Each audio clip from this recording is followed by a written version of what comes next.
네, 안녕하세요. 평가사가 되자 안평가사입니다. 자, 오늘도 33회 합격하신 평가사님과 인터뷰를 진행하려고 합니다. 평가사님의 가장 큰 특징은요, 예체능, 그것도 순수 미술을 하시다가 부동산 쪽에 관심을 갖고 평가사 공부를 하셨고요. 2년 차로 합격하신 분이십니다. 그래서 아마 예체능 쪽이나 혹은 이쪽과 전혀 관계없는 일을 하시다가 감정평가사 공부에 관심 있으신 분들에게 많이 도움이 되는 합격 수기가 될 것 같습니다. 자, 평가사님 간단하게 소개 부탁드립니다.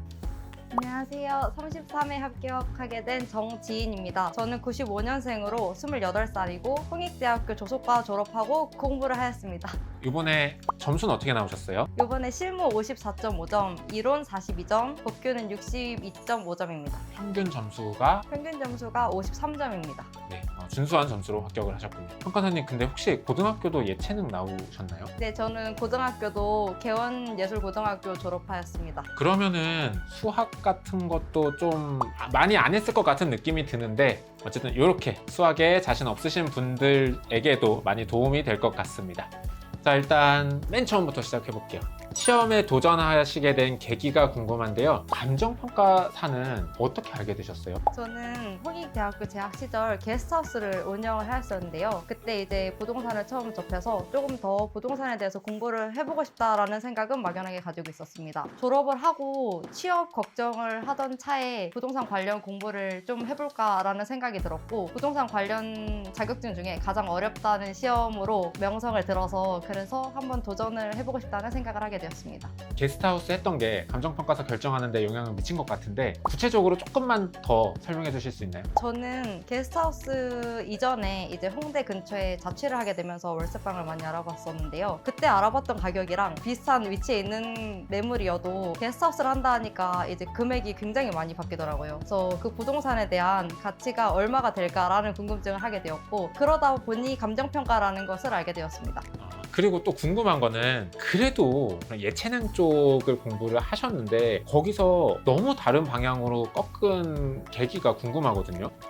이것도 똑같이 게스트하우스와 연결이 될 것 같은데요. 저는 게스트하우스 운영을 하면서 꽤나 부동산이 저의 적성과 맞다라는 생각을 많이 했습니다. 그 부동산을 들락날락 거리면서 이제 중개사 사장님들과 얘기할 일이 많았었고, 그런 분들이 이제 감정평가사 괜찮다, 공부 좀 해보는 거 어떠냐라는 말씀도 많이 해주셔서 그래서 진입하게 되었습니다.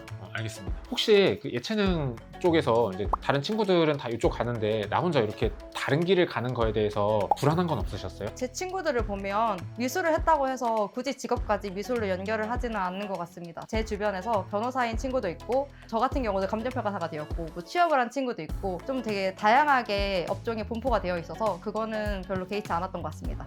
알겠습니다. 근데 예체능을 하다 보면 제가 선입견일 수도 있지만 뭔가 공부를 하는 그런 직군? 그런 공부는 아니었기 때문에 이게 그래도 쉽지 않은 시험인데 공부를 하던 사람들과 내가 경쟁해서 이길 수 있을까? 하는 그런 부담감은 없으셨어요? 보통 예체능을 준비를 했다라고 하면 공부량이 좀 적을 수 있다라고 생각을 하시는데, 저는 오히려 반대로 이제 공부는 남들만큼 하면서 그 남는 시간을 쪼개서 실기도 같이 병행을 했어야 됐기 때문에 더 효율적인 공부를 많이 이제 선호를 했고, 그러다 보니까 공부에 대해서는 남들만큼은 했다라고 자신할 수 있을 것 같습니다.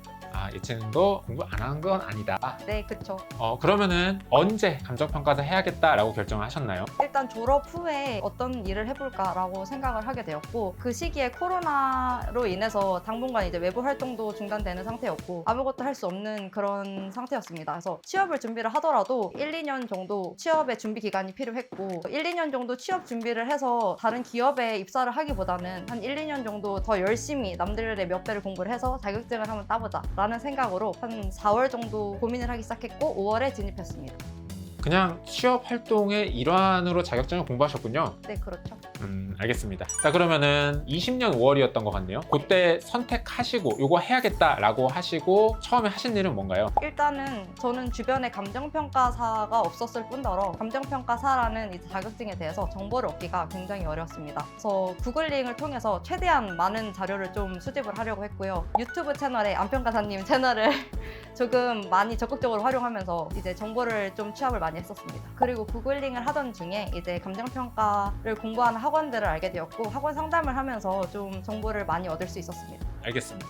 자, 그럼 공부 시작하실 때 첫 각오 어떠셨나요? 일단 저는 대학교를 입학하면서 굉장히 공부가 하기 싫었던 사람입니다. 그래서 최대한 많이 도망을 다녔는데요. 뭐 오랜만에 공부도 해볼 겸 그런 각오도 있었고, 남들 10시간 할 때 한 뭐 12시간, 13시간 하면 단기 합격할 수 있지 않을까라는 생각으로 진입하였습니다. 처음에 공부 시작하실 때 목표 기간은 어느 정도 잡으셨어요? 2년을 목표로 잡고 시작을 했고요. 안 되면 뭐 3년까지, 될 때까지 한번 해보자라는 각오였습니다. 알겠습니다.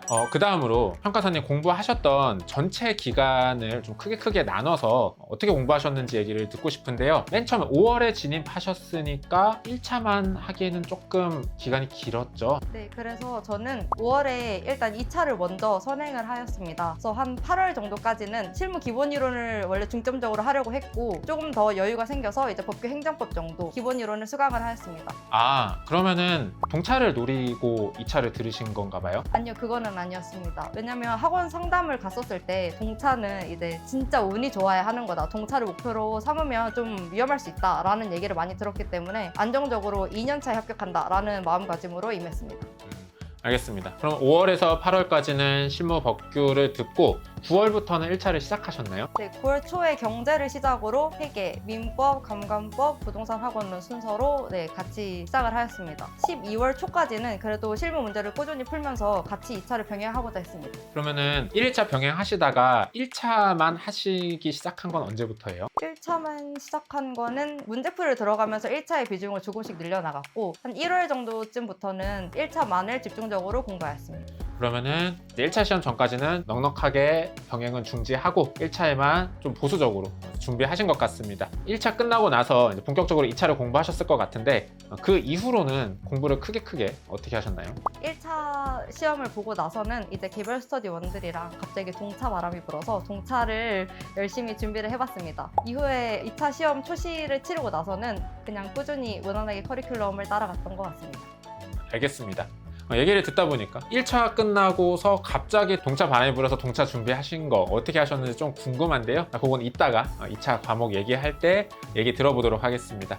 자, 이렇게까지 해서 우리 정지인 평가사님 소개 간단히 들어보고요. 잠깐 쉬었다가 1차 공부 방법 얘기 들어보도록 하겠습니다. 안녕하세요. 감정평가사가 되자의 안평가사입니다. 33회 합격하신 정지인 평가사님 모시고 인터뷰 진행하고 있습니다. 이번 시간에는 평가사님 1차 공부 어떻게 하셨는지 얘기를 들어보도록 하겠습니다. 사전 인터뷰를 좀 해봤는데 1차를 좀 보수적으로 준비하셨기 때문에 조금 여유 있게 보수적으로 준비하시고 싶으신 분들에게 많이 도움이 되는 얘기가 있을 것 같습니다. 평가사님 몇 점 받으셨죠? 회계랑 경제의 경우 72.5점, 민법의 경우 87.5점, 감감법의 경우 75점, 부동산 학원론의 경우 77.5점으로 합격하였습니다. 굉장히 고득점 받으셨는데요. 원래 고득점을 노리고 공부를 하셨나요? 아니요, 저는 고득점을 노렸다기보단 관련 지식이 없기 때문에 조금 보수적으로 공부하는 게 맞다라고 생각하였습니다. 알겠습니다. 다시 한번 말씀드리지만 이제 조금은 보수적으로 준비하시는 분들, 기간의 여유도 조금 있으신 분들, 이분들에게 되게 도움이 많이 될 것 같습니다. 자, 전체적인 과목별 공부 흐름을 좀 여쭤보고 싶은데요. 평가사님 같은 경우는 그 과목을 뭐 비슷하게 쭉 들으셨나요? 아니면은 어떤 과목 먼저 하고 이런 순서가 있으셨나요? 저는 순차적으로 공부를 하던 스타일이었습니다. 경제 같은 경우 양이 많아서 9월 초부터 제일 먼저 시작을 했고요. 회계는 9월 말 정도부터, 이제 암기 과목인 민법은 한 11월, 감각법도 민법과 동시에 수강을 시작하였습니다. 그리고 가장 양이 적은 부동산 학원론은 1월부터 시작하게 되었습니다. 네, 알겠습니다. 그러면은 그 과목과 공부 시간 배분을 어떻게 하셨는지 궁금해요. 뭐 하루에 여러 과목을 하신 건지 아니면은 요일별로 뭐 한 과목씩만 하신 건지 궁금합니다. 일단 커리큘럼으로 말씀을 드려야 될 것 같은데요. 기본 강의를 들을 때는 한 과목씩 끝내고 다음 과목으로 넘어가고 그런 식으로 공부를 하였습니다. 그리고 문제풀이 시점에 됐을 때는 회계와 경제가 이제 굉장히 비중이 좀 높았던 과목이라고 생각을 해서 하루는 회계, 하루는 경제, 하루는 회계, 하루는 경제 이런 식으로 이제 요일을 구성을 하였고, 저녁 시간에 민법, 감감법, 부원론 이렇게 해서 이제 저녁 시간을 좀 활용하는 방식으로 공부를 하였습니다. 민법, 감감법, 학원론은 저녁 시간에만 할애해도 충분한 공부량이 됐었나요? 아무래도 암기 과목이다 보니까 책상에 앉아서 공부를 하는 시간은 그 정도로 충분히 했었던 것 같고요. 이제 돌아다니면서 아니면 저 같은 경우는 포스트잇을 활용을 했기 때문에 조금 더 시간적으로 세이브를 할 수 있었던 것 같습니다. 네, 알겠습니다. 근데 저도 공부를 해봐서 알지만 1월에 부원론 할 정도면은 사실은 한 1월만 돼도 2월만 돼도 딱히 공부할 게 많지 않진 않나요? 저는 이제 1차를 처음 준비를 하다 보니까 보수적으로 해야겠다라는 마음가짐이 있었지 어떤 식으로 보수적으로 공부를 해야 되는지 감은 좀 많았던 것 같아요. 그래서 또 그 시기에 이제 30일에 그 작년도 회계 문제가 굉장히 어려웠던 시험으로 기억을 하고 있어서 그것 때문에 조금 더 보수적으로 해야 되지 않았나라고 생각을 했고 또 응시 인원이 거의 2배 가까이 늘었기 때문에 열심히 보수적으로 내가 할 수 있는 만큼 꼼꼼히 준비를 하자라고 생각했던 것 같습니다. 지나고 나서 보니까 내가 77점 정도 받았고 1차를 너무 오랫동안 했던 거에 대한 아쉬움이 남진 않나요? 결과론적으로 말씀드리면 너무 1차에 비중을 많이 두었다라고 생각을 할 수 있을 것 같습니다. 하지만 그건 결과론적인 문제고 저는 다시 그 시점에 저로 돌아간다고 하더라도 좀 더 보수적으로 안정적으로 준비를 했을 것 같습니다. 저는 2년차를 목적으로 공부를 했기 때문입니다. 네, 알겠습니다. 자, 전체적인 과목은 이렇게 다루셨다라고 하고요. 그럼 개별적인 과목 얘기 한번 해보도록 하겠습니다. 자, 회계 공부 방법 얘기 먼저 해볼게요. 회계 점수 몇 점 나오셨죠? 회계 72.5점입니다. 훌륭합니다. 그러면은 9월 말부터 시작했다라고 하셨던 것 같은데 공부 전체적으로 어떻게 하셨나요? 저는 9월 말부터 학원에서 운영되는 커리큘럼 그대로 쭉 따라갔던 것 같습니다. 별다른 거는 없이 그냥 학원 커리큘럼에 의지해서 갔다. 네, 저는 시키는 건 다 했던 것 같습니다. 알겠습니다. 자, 그러면은 커리큘럼에 대해서는 딱히 얘기할 건 없을 것 같고 결국 1차는 반복이잖아요. 자, 기본서 몇 번 보고 문제집 몇 번 푸셨나요? 그때 당시에 제가 수강했던 강사님은 기본서와 문제집이 단권화되어 있는 교재를 사용하셨습니다. 따라서 구분해서 보지는 않았고요. 그냥 문제를 계속해서 반복해서 풀었습니다. 문제를 풀면서 문제 옆에 발을 정자로 이렇게 표시를 하면서 그 문제를 계속해서 풀었고요. 제가 문제를 풀었을 때 틀린 경우에는 색깔펜으로 발을 정자를 표시를 하면서 반복해서 그 틀린 문제를 위주로 풀었던 것 같습니다. 그러면은 대충 몇 회독 정도 한 것 같아요? 마지막에는 틀린 문제 위주로 계속해서 봤는데요. 많이 본 문제는 한 10번 정도까지 봤던 것 같습니다. 쉬운 문제는 많이 안 풀고 계속 틀렸던 거는 10번까지도 본 것 같다. 네. 그러면은 강의 듣고 문제 반복해서 풀었다. 네, 알겠습니다. 자, 회계 공부하실 때 어려웠던 점 있으셨을까요? 어려웠던 점은 아무래도 회계 과목의 특성이 휘발성이었던 것 같습니다. 어제는 진짜 잘 풀고 정말 쉽게 풀렸던 문제도 오늘은 또 계속 헤매게 되고 그랬던 과목이 회계인 것 같습니다. 그래서 그냥 꾸준히 그 감을 잃지 않고 문제를 풀려고 했고 그렇기 때문에 같은 문제로 반복해서 풀었던 게 많은 도움이 되었던 것 같습니다. 알겠습니다. 회계 공부할 때 팁을 소개해 주실 수 있을까요? 회계 과목에서 팁이라면 원가 회계는 꼭 챙겨가자입니다. 원가 회계의 경우 재무 회계에 비해서 난이도도 굉장히 쉽게 되어 있고 그렇기 때문에 꼭 원가 회계는 다 가져가시는 것을 추천드립니다. 또 회계에서 굉장히 이제 선별적으로 문제를 가져가시는 분들이 많은데요. 저는 일단은 기본 이론과 문제풀이까지 최대한 다 가져갈 수 있을 만큼은 가져가고 마지막에 정말 시간이 많이 걸리거나 도저히 못 풀겠다라는 문제들만 버리는 것이 맞다고 생각합니다. 네, 알겠습니다. 자, 회계 공부 방법은 이 정도로 마무리하도록 하겠습니다. 자, 다음으로 경제 공부 방법 얘기해보고 싶은데요. 점수 어떻게 나오셨죠? 경제는 72.5점입니다. 네, 경제는 9월 초에 시작했다고 들었는데요. 경제는 전체적으로 공부 어떻게 하셨나요? 경제는 일단 똑같이 모든 커리큘럼을 따라가려고 노력했습니다. 별다른 나만의 특별한 방법보다는 학원 커리큘럼 따라갔다. 네, 맞습니다. 네, 그러면은 기본 강의 들을 때 좀 뭐 신경 써서 공부하신 부분이 있나요? 기본 강의 들을 때는 개념 위주로 좀 이해를 하려고 노력을 했고 제가 공부를 하던 책에서는 기본 강의 밑에 연습 문제가 붙어 있었습니다. 그래서 일단은 연습 문제가 안 풀리더라도 최대한 풀어보려고 노력을 했습니다. 근데 기본 강의 들었다라고 해서 문제 안 풀리잖아요. 많이 틀렸습니다. 그럼 이해 안 가는 거는 어떻게 했어요?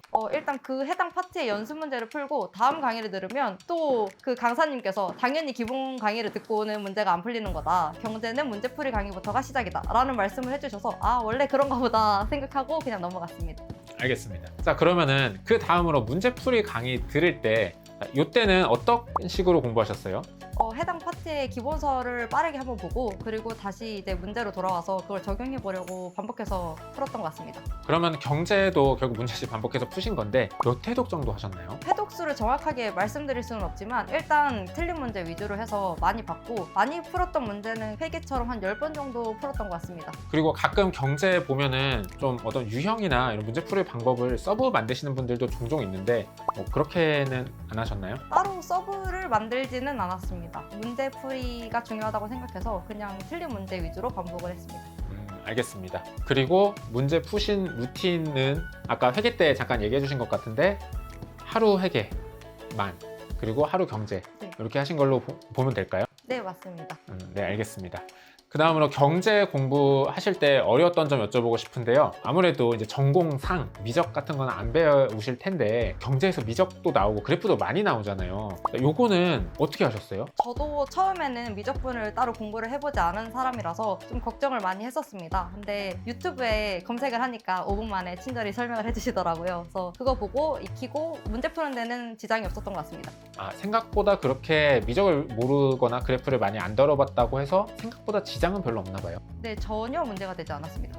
알겠습니다. 그리고 또 어려웠던 점이 있으셨을까요? 계산 문제가 많다 보니까 제가 좀 덤벙대는 성격에 계산 실수가 조금은 있었습니다. 혹시 그게 이제 수학을 많이 안 하거나 숫자 감각이 없어서 틀렸던 건 아니었나요? 수 감각이 없어서 틀렸다기보다는 1차 시험이 굉장히 시간이 촉박하고 시간에 치이다 보니까 이제 그 계산 실수가 조금 있었다라고 생각합니다. 알겠습니다. 경제 공부할 때 팁이라고 할 수 있는 게 있었을까요? 딱히 팁이라고 말씀드릴 거는 없을 것 같습니다. 대신 저는 그만큼 시간을 많이 들여서 많은 문제를 계속해서 풀었기 때문에 그게 시간을 많이 들인 게 팁이라면 팁이 될 수 있을 것 같습니다. 알겠습니다. 어떻게 보면 조금 정석 스타일로 공부하신 것 같습니다. 자, 마지막으로 이제 경제 공부할 때 나 요거는 조금 잘한 것 같다 하는 점이 있을까요?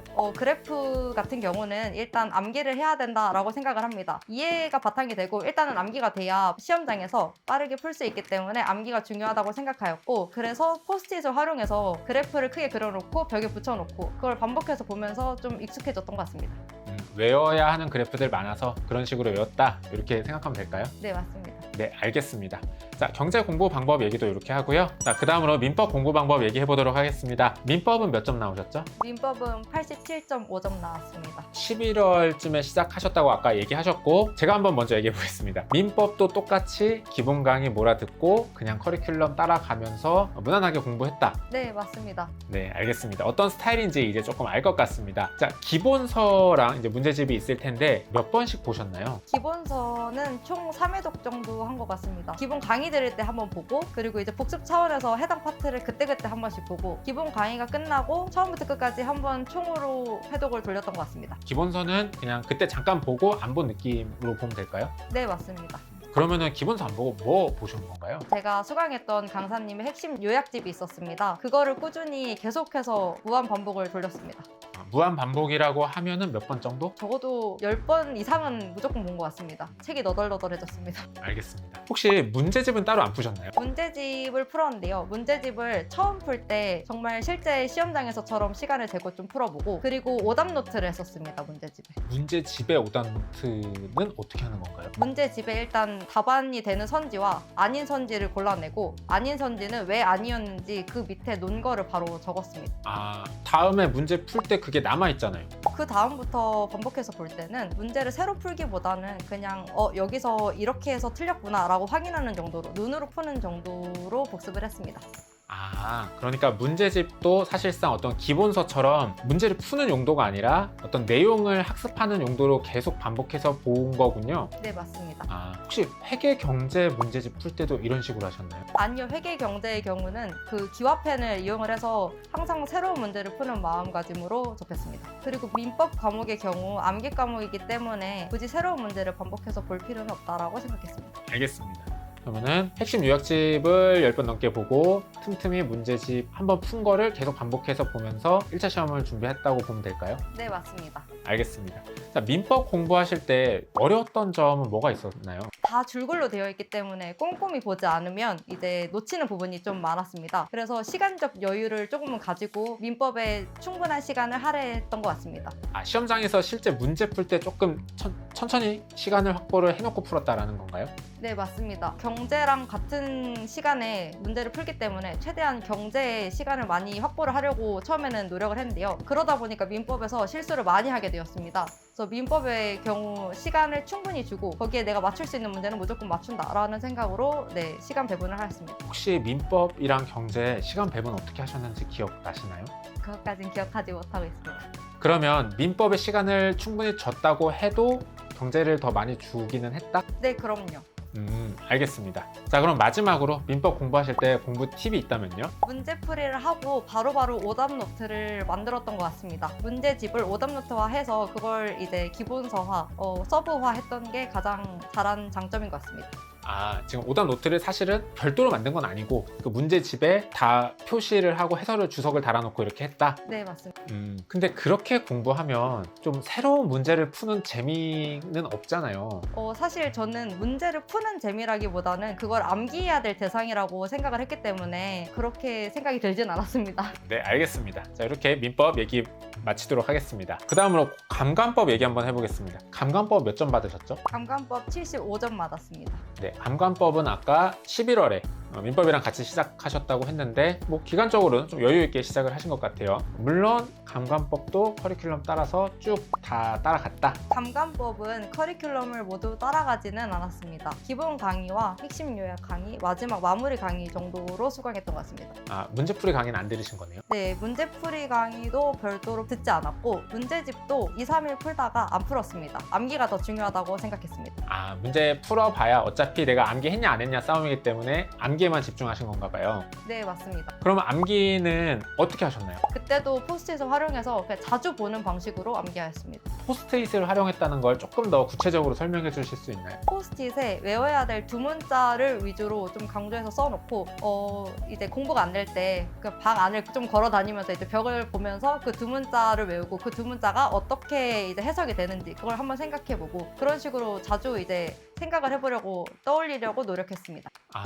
그러면 감관법은 보통 서브 요약 노트를 만드시는 분들도 많은데 그거를 다 포스트잇으로 만들어서 벽에 도배를 했다 이렇게 보시면 될까요? 네, 저는 포스트잇으로 서브를 만들었습니다.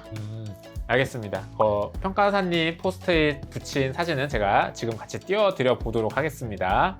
그 다음에 감관법 공부 팁이 있을까요? 딱히 공부한다라는 느낌을 가지지 않으려고 노력을 했습니다. 워낙에 제가 들었던 강사님이 강의를 굉장히 재밌게 해주시는 분이어서 그 강의를 듣는 순간은 조금 이제 힐링 시간이다라는 생각으로 강의를 듣게 되었고 따로 공부 시간을 별도로 준비를 해놓지 않고 그냥 벽에 포스트잇을 왔다 갔다 하면서 그냥 계속 반복해서 보면서 그렇게 공부를 했던 것 같습니다. 따로 많은 시간을 투자하지는 않았습니다. 자주 보는 걸로 암기를 해결했다.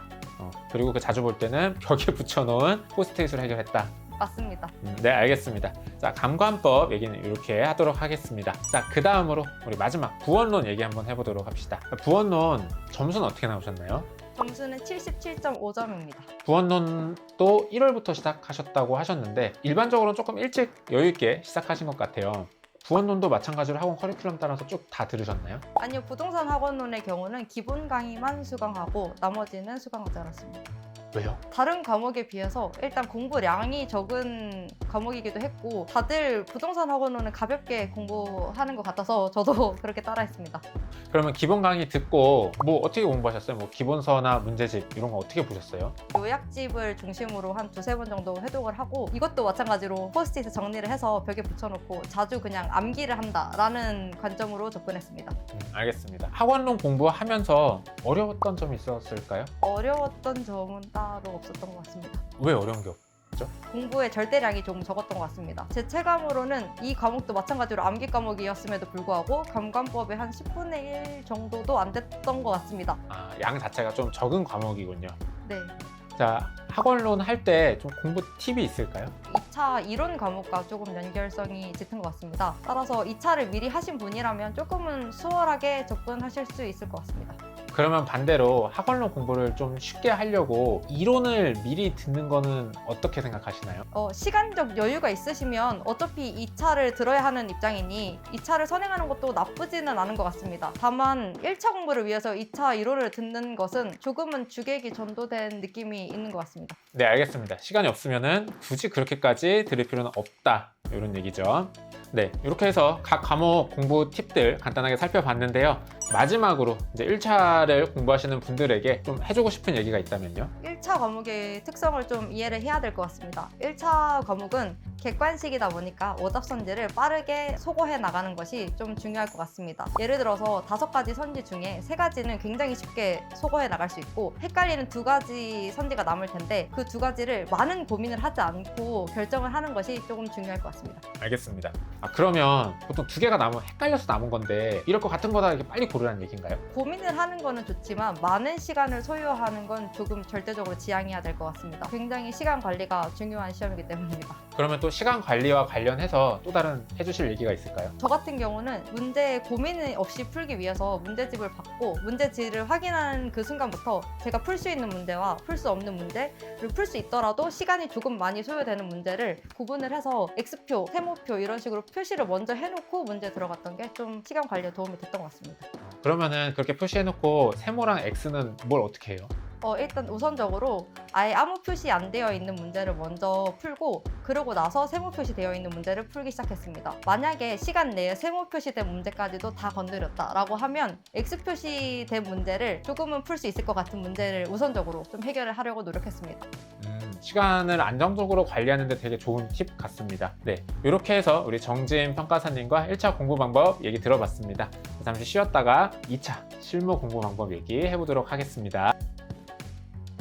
감정평가사가 되자 안평가사입니다. 33회 2년차로 합격하신 정지임 평가사님과 인터뷰하고 있습니다. 지금 시간에는 실무 공부 방법 얘기할 건데요. 실무 공부 방법 얘기하기 전에 실입업 좀 전체적으로 공부 특징 한번 얘기해 보도록 하겠습니다. 실입업 몇 점 나오셨죠? 실무 54.5점, 그리고 이론은 42점, 법규는 62.5점 나왔습니다. 제가 보기에는 가장 무난하게 합격하신 점수대인 것 같아요. 물론 법규 좀 높긴 하지만 대부분 50후, 40초, 50후 이렇게 합격하시는 것 같아요. 자, 평가사님 이 2차 공부 전체적으로 하신 거를 조망해서 봤을 때 1차 공부하실 때는 실무랑 법규만 선행하셨다고 하셨죠? 네, 1차 공부하기 전에는 실무랑 법규 기본 이론 선행하였습니다.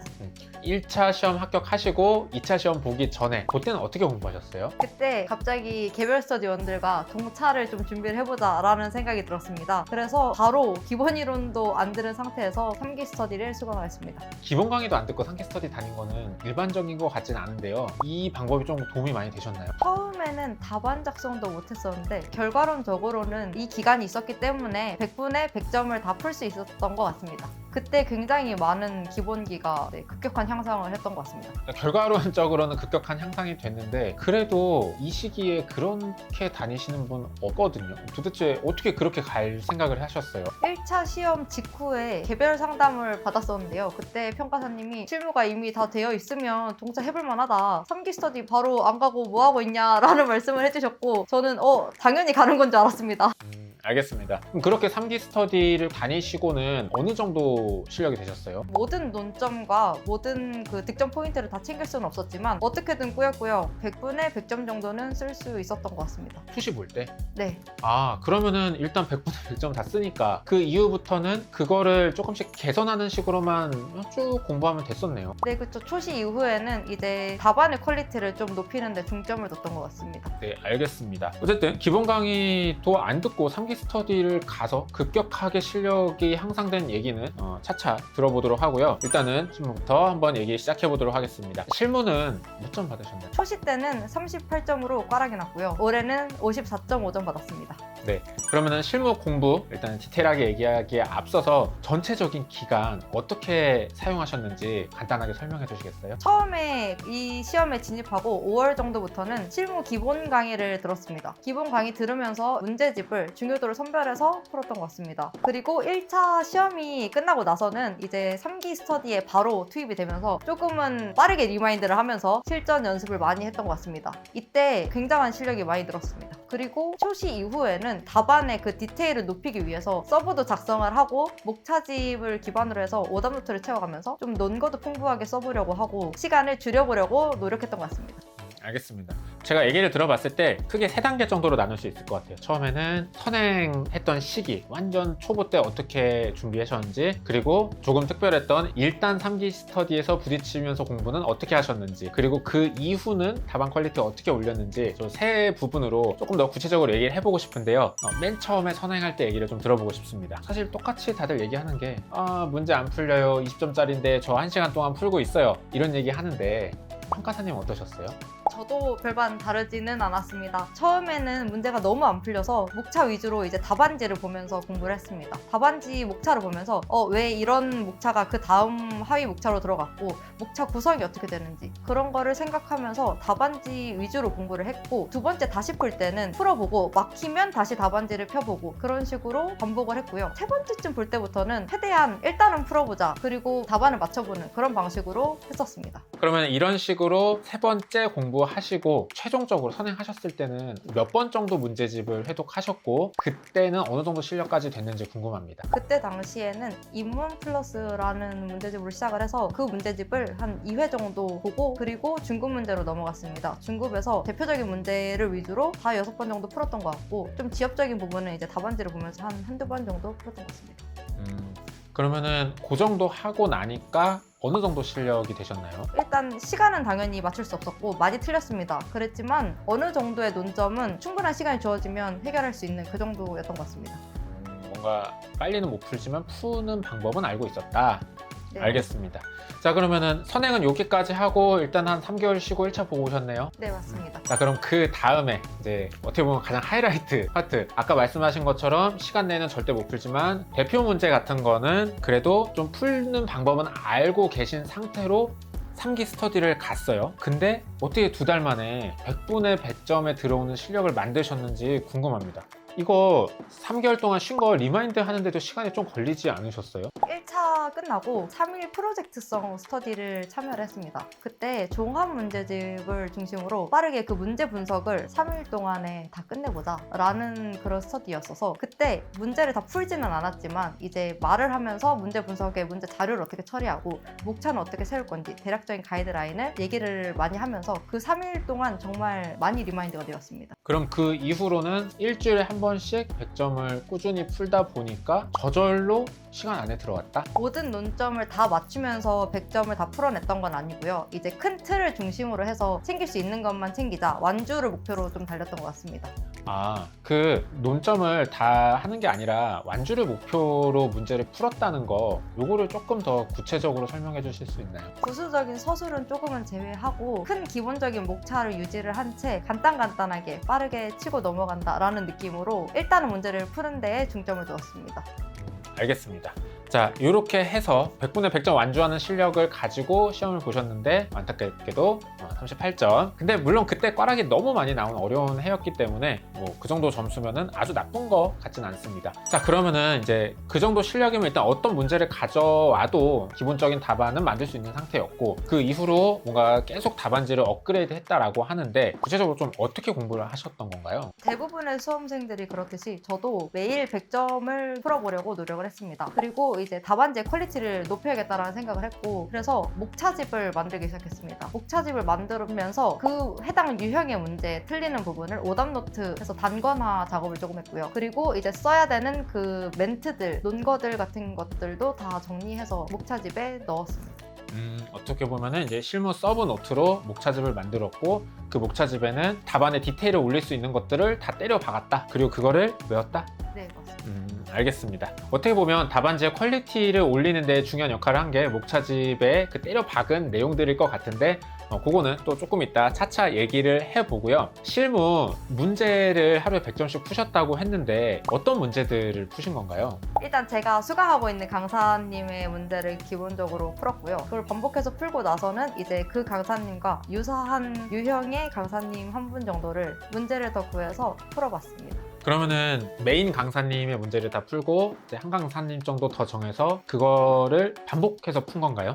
네, 맞습니다. 반복해서 풀면서 놓치는 멘트들이 없도록 좀 신경을 썼던 것 같습니다. 총 몇 번 정도 돌린 것 같아요? 보통 한 두세 번 정도 반복해서 봤던 것 같습니다. 그렇게 일률적으로 풀지는 않았고요. 강약 조절을 하면서 좀 대표적인 문제는 조금 더 많이 풀기도 하고 그렇게 풀었습니다. 좀 지엽적인 거는 뭐 대충 보기도 하고. 네, 어떤 문제는 목차만 잡고 계산기를 치지도 않고 그런 식으로 좀 조절을 해가면서 풀었습니다. 너무 뻔한 문제들. 네, 맞습니다. 알겠습니다. 혹시 그 두 강사님 거 외에 좀 더 많은 문제를 풀어야 되겠다라고 생각은 안 했나요? 일단은 커리큘럼을 따라가는 그 강사님의 문제를 모두 다 소화를 하려고 노력을 했고, 그 후에 이제 한 분 강사님의 문제를 더 풀었기 때문에 문제 양에 대해서는 부족함을 딱히 느끼지는 못했습니다. 그리고 더 많은 강사님의 문제를 보통은 다 풀기 때문에 이제 저도 고민을 했었는데, 아무래도 너무 많은 강사님을 풀다 보면 저의 기본적인 목차 체계가 좀 흔들릴 거라고 생각을 해서 과감하게 생각했습니다. 네, 알겠습니다. 평가사님 실무 공부하실 때 중요하게 생각했던 포인트가 있을까요? 저는 기본적으로 실무 과목도 암기 과목이라고 생각하고 접근했습니다. 뭘 암기하신 건가요? 기본적인 목차 체계랑 함께 쓸 조문들을 우선적으로 암기를 했던 것 같습니다. 이러한 부분은 정말 무의식 중에 자다가도 말할 수 있을 정도로 달달 외웠습니다. 그거를 어떻게 암기했어요? 뭐 서브 만든 건가요? 네, 일단 저는 목차집을 만들어서 그걸 위주로 이제 목차를 암기를 했고요. 거기에 조문 표시를 해놓고, 그리고 써야 될 그 서술 멘트 이런 걸 다 단권해서 암기했습니다. 목차 노트를 만들었다는 거는 어떤 유형의 문제에서 나올 수 있는 모든 경우의 목차를 다 쓰고, 뭐 이런 경우에 이렇게 선택하고 이런 경우에 이 목차 쓰고 이렇게 구성을 한 건가요? 아니요, 모든 케이스를 다 대비를 했던 건 아니고 가장 스탠다드한 목차를 하나 외우고 거기에 이제 유동적으로 문제에 맞춰서 좀 변형하는 그런 방식으로 풀었습니다. 그러면은 제가 보기에 이제 사실 목차 암기하고 이제 되게 기본 조문 외우는 거는 좀 초반 공부였었을 것 같아요. 요거 외우고 나서는 또 뭘 암기했나요? 목차집에 서술 멘트를 좀 적어 놓으면서 그 문제 유형에 해당하는 서술 멘트를 외우려고 노력을 했습니다. 이런 것들을 빠짐없이 쓰기 위해서 저는 그 해당 유형의 그 서브의 왼쪽 부분에 조문과 그런 앞머리 글자를 다 따서 거기에 표시를 해놨었습니다. 앞머리 글자는 어떤 앞머리 글자예요? 써야 되는 멘트들의 앞머리 글자를 따서 그대로 외우고 암기했습니다. 좀 빼놓지 않고 쓰기 위해서 쓸 문구 자체를 두 문자를 땄다? 네, 맞습니다. 알겠습니다. 그 평가사님이 목차와 그 목차에 필요한 어떤 서술 문구들 싹 정리하신 거, 요거는 일단은 제가 여기 화면에 한번 잠깐 띄워놓고 구체적으로 좀 자세하게 보고 싶은 분들은 카페에 합격 수기에 보면은 평가사님이 올려주셨어요. 물론 이제 다 올려주신 건 아니고 이런 식으로 작성했다라는 거 올려주셨으니까 댓글이나 본문에 있는 카페에 오셔서 합격 수기를 보시면은 조금 더 구체적으로 어떻게 서브 만드셨는지 확인하실 수 있을 것 같습니다. 평가사님, 이 모든 논점, 모든 유형을 다 이렇게 목차와 옆에 이제 서술 문구들 이렇게 정리를 하신 건가요? 대부분은 그런 식으로 정리를 했습니다. 다만 도전법의 경우에는 평가 목적에 따라서 표로 정리를 했던 것 같습니다. 도전법은 왜 표로 정리했어요? 도전법의 경우 평가 목적에 따라서 기준 시점도 달라지고, 그리고 적용 공시지가, 용도 지역 같은 것도 다 달라지기 때문에 그걸 한눈에 좀 보고 비교하는 게 외우기가 더 좋다고 생각을 해서 도전법의 경우는 표로 정리를 했습니다. 알겠습니다. 자, 정재인 평가사님은 암기가 되게 중요하다고 생각하셨고, 그래서 뭘 암기했느냐? 처음에는 표준적인 목차와 거기 들어가야 되는 기본적인 조문 암기하셨고, 그 다음으로는 목차별로 서술해야 되는 멘트들을 싹 다 정리했다. 네, 맞습니다. 알겠습니다. 자, 그러면 또 다른 중요하게 생각했던 포인트가 있으실까요? 저는 서술하는 것이 굉장히 중요하다고 생각을 했습니다. 사실 누구나 기본적인 서술은 하잖아요. 그럼 그런 것보다 뭔가 더 특별하게 서술을 한 건가요? 비교 표준지 선정시를 예로 들었을 때 바로 어떤 표준지를 선정했음을 쓰는 게 아니고, 용의주지에 대한 그 일반론을 먼저 서술을 하고 거기에 대한 사안에 포섭을 한다는 느낌으로 표준지를 어떻게 선정했음을 서술했던 것 같습니다. 문제 딱히 논점 같지 않아도 다 억지로 써준 건가요? 네, 저는 최대한 쓸 수 있는 멘트들은 다 써주려고 노력을 했습니다. 그러면은 아까 그 서술할 때 서술하는 것도 싹 모아서 정리해서 외웠다 그랬잖아요. 네, 맞습니다. 그럼 이 서술하는 소스? 그런 서술 내용들은 어디서 보고 정리하셨어요? 제가 다른 강사님들의 문제를 풀었었는데, 그 문제의 강평 자료를 보면 득점 포인트라고 해서 멘트 키워드들을 좀 정리를 해주셨습니다. 그런 것들을 이제 저희 목차집 오답노트에 좀 옮겨가면서 암기를 하려고 했습니다. 근데 서술을 아까 얘기한 것처럼 막 논점도 아닌데 막 하나하나 다 억지로 써주려고 하다 보면 결국은 이제 시간이 많이 걸려서 못 쓰는 거잖아요. 그럼 시간이 부족하지 않아요?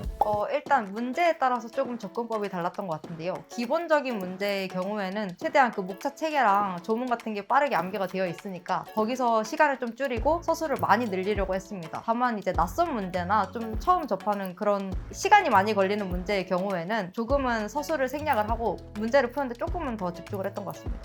그러면은 무조건 서술을 많이 한다기보다는 이제 문제를 빨리 풀 수 있고 남은 시간에는 최대한 서술을 많이 해준다? 네, 네, 맞습니다. 반대로 서술을 위해서 문제를 덜 푼다? 이렇게도 하나요? 정말 문제를 풀 수 없을 때는 오히려 서술로 문제를 풀어버리는 그런 느낌으로 접근했던 것 같습니다.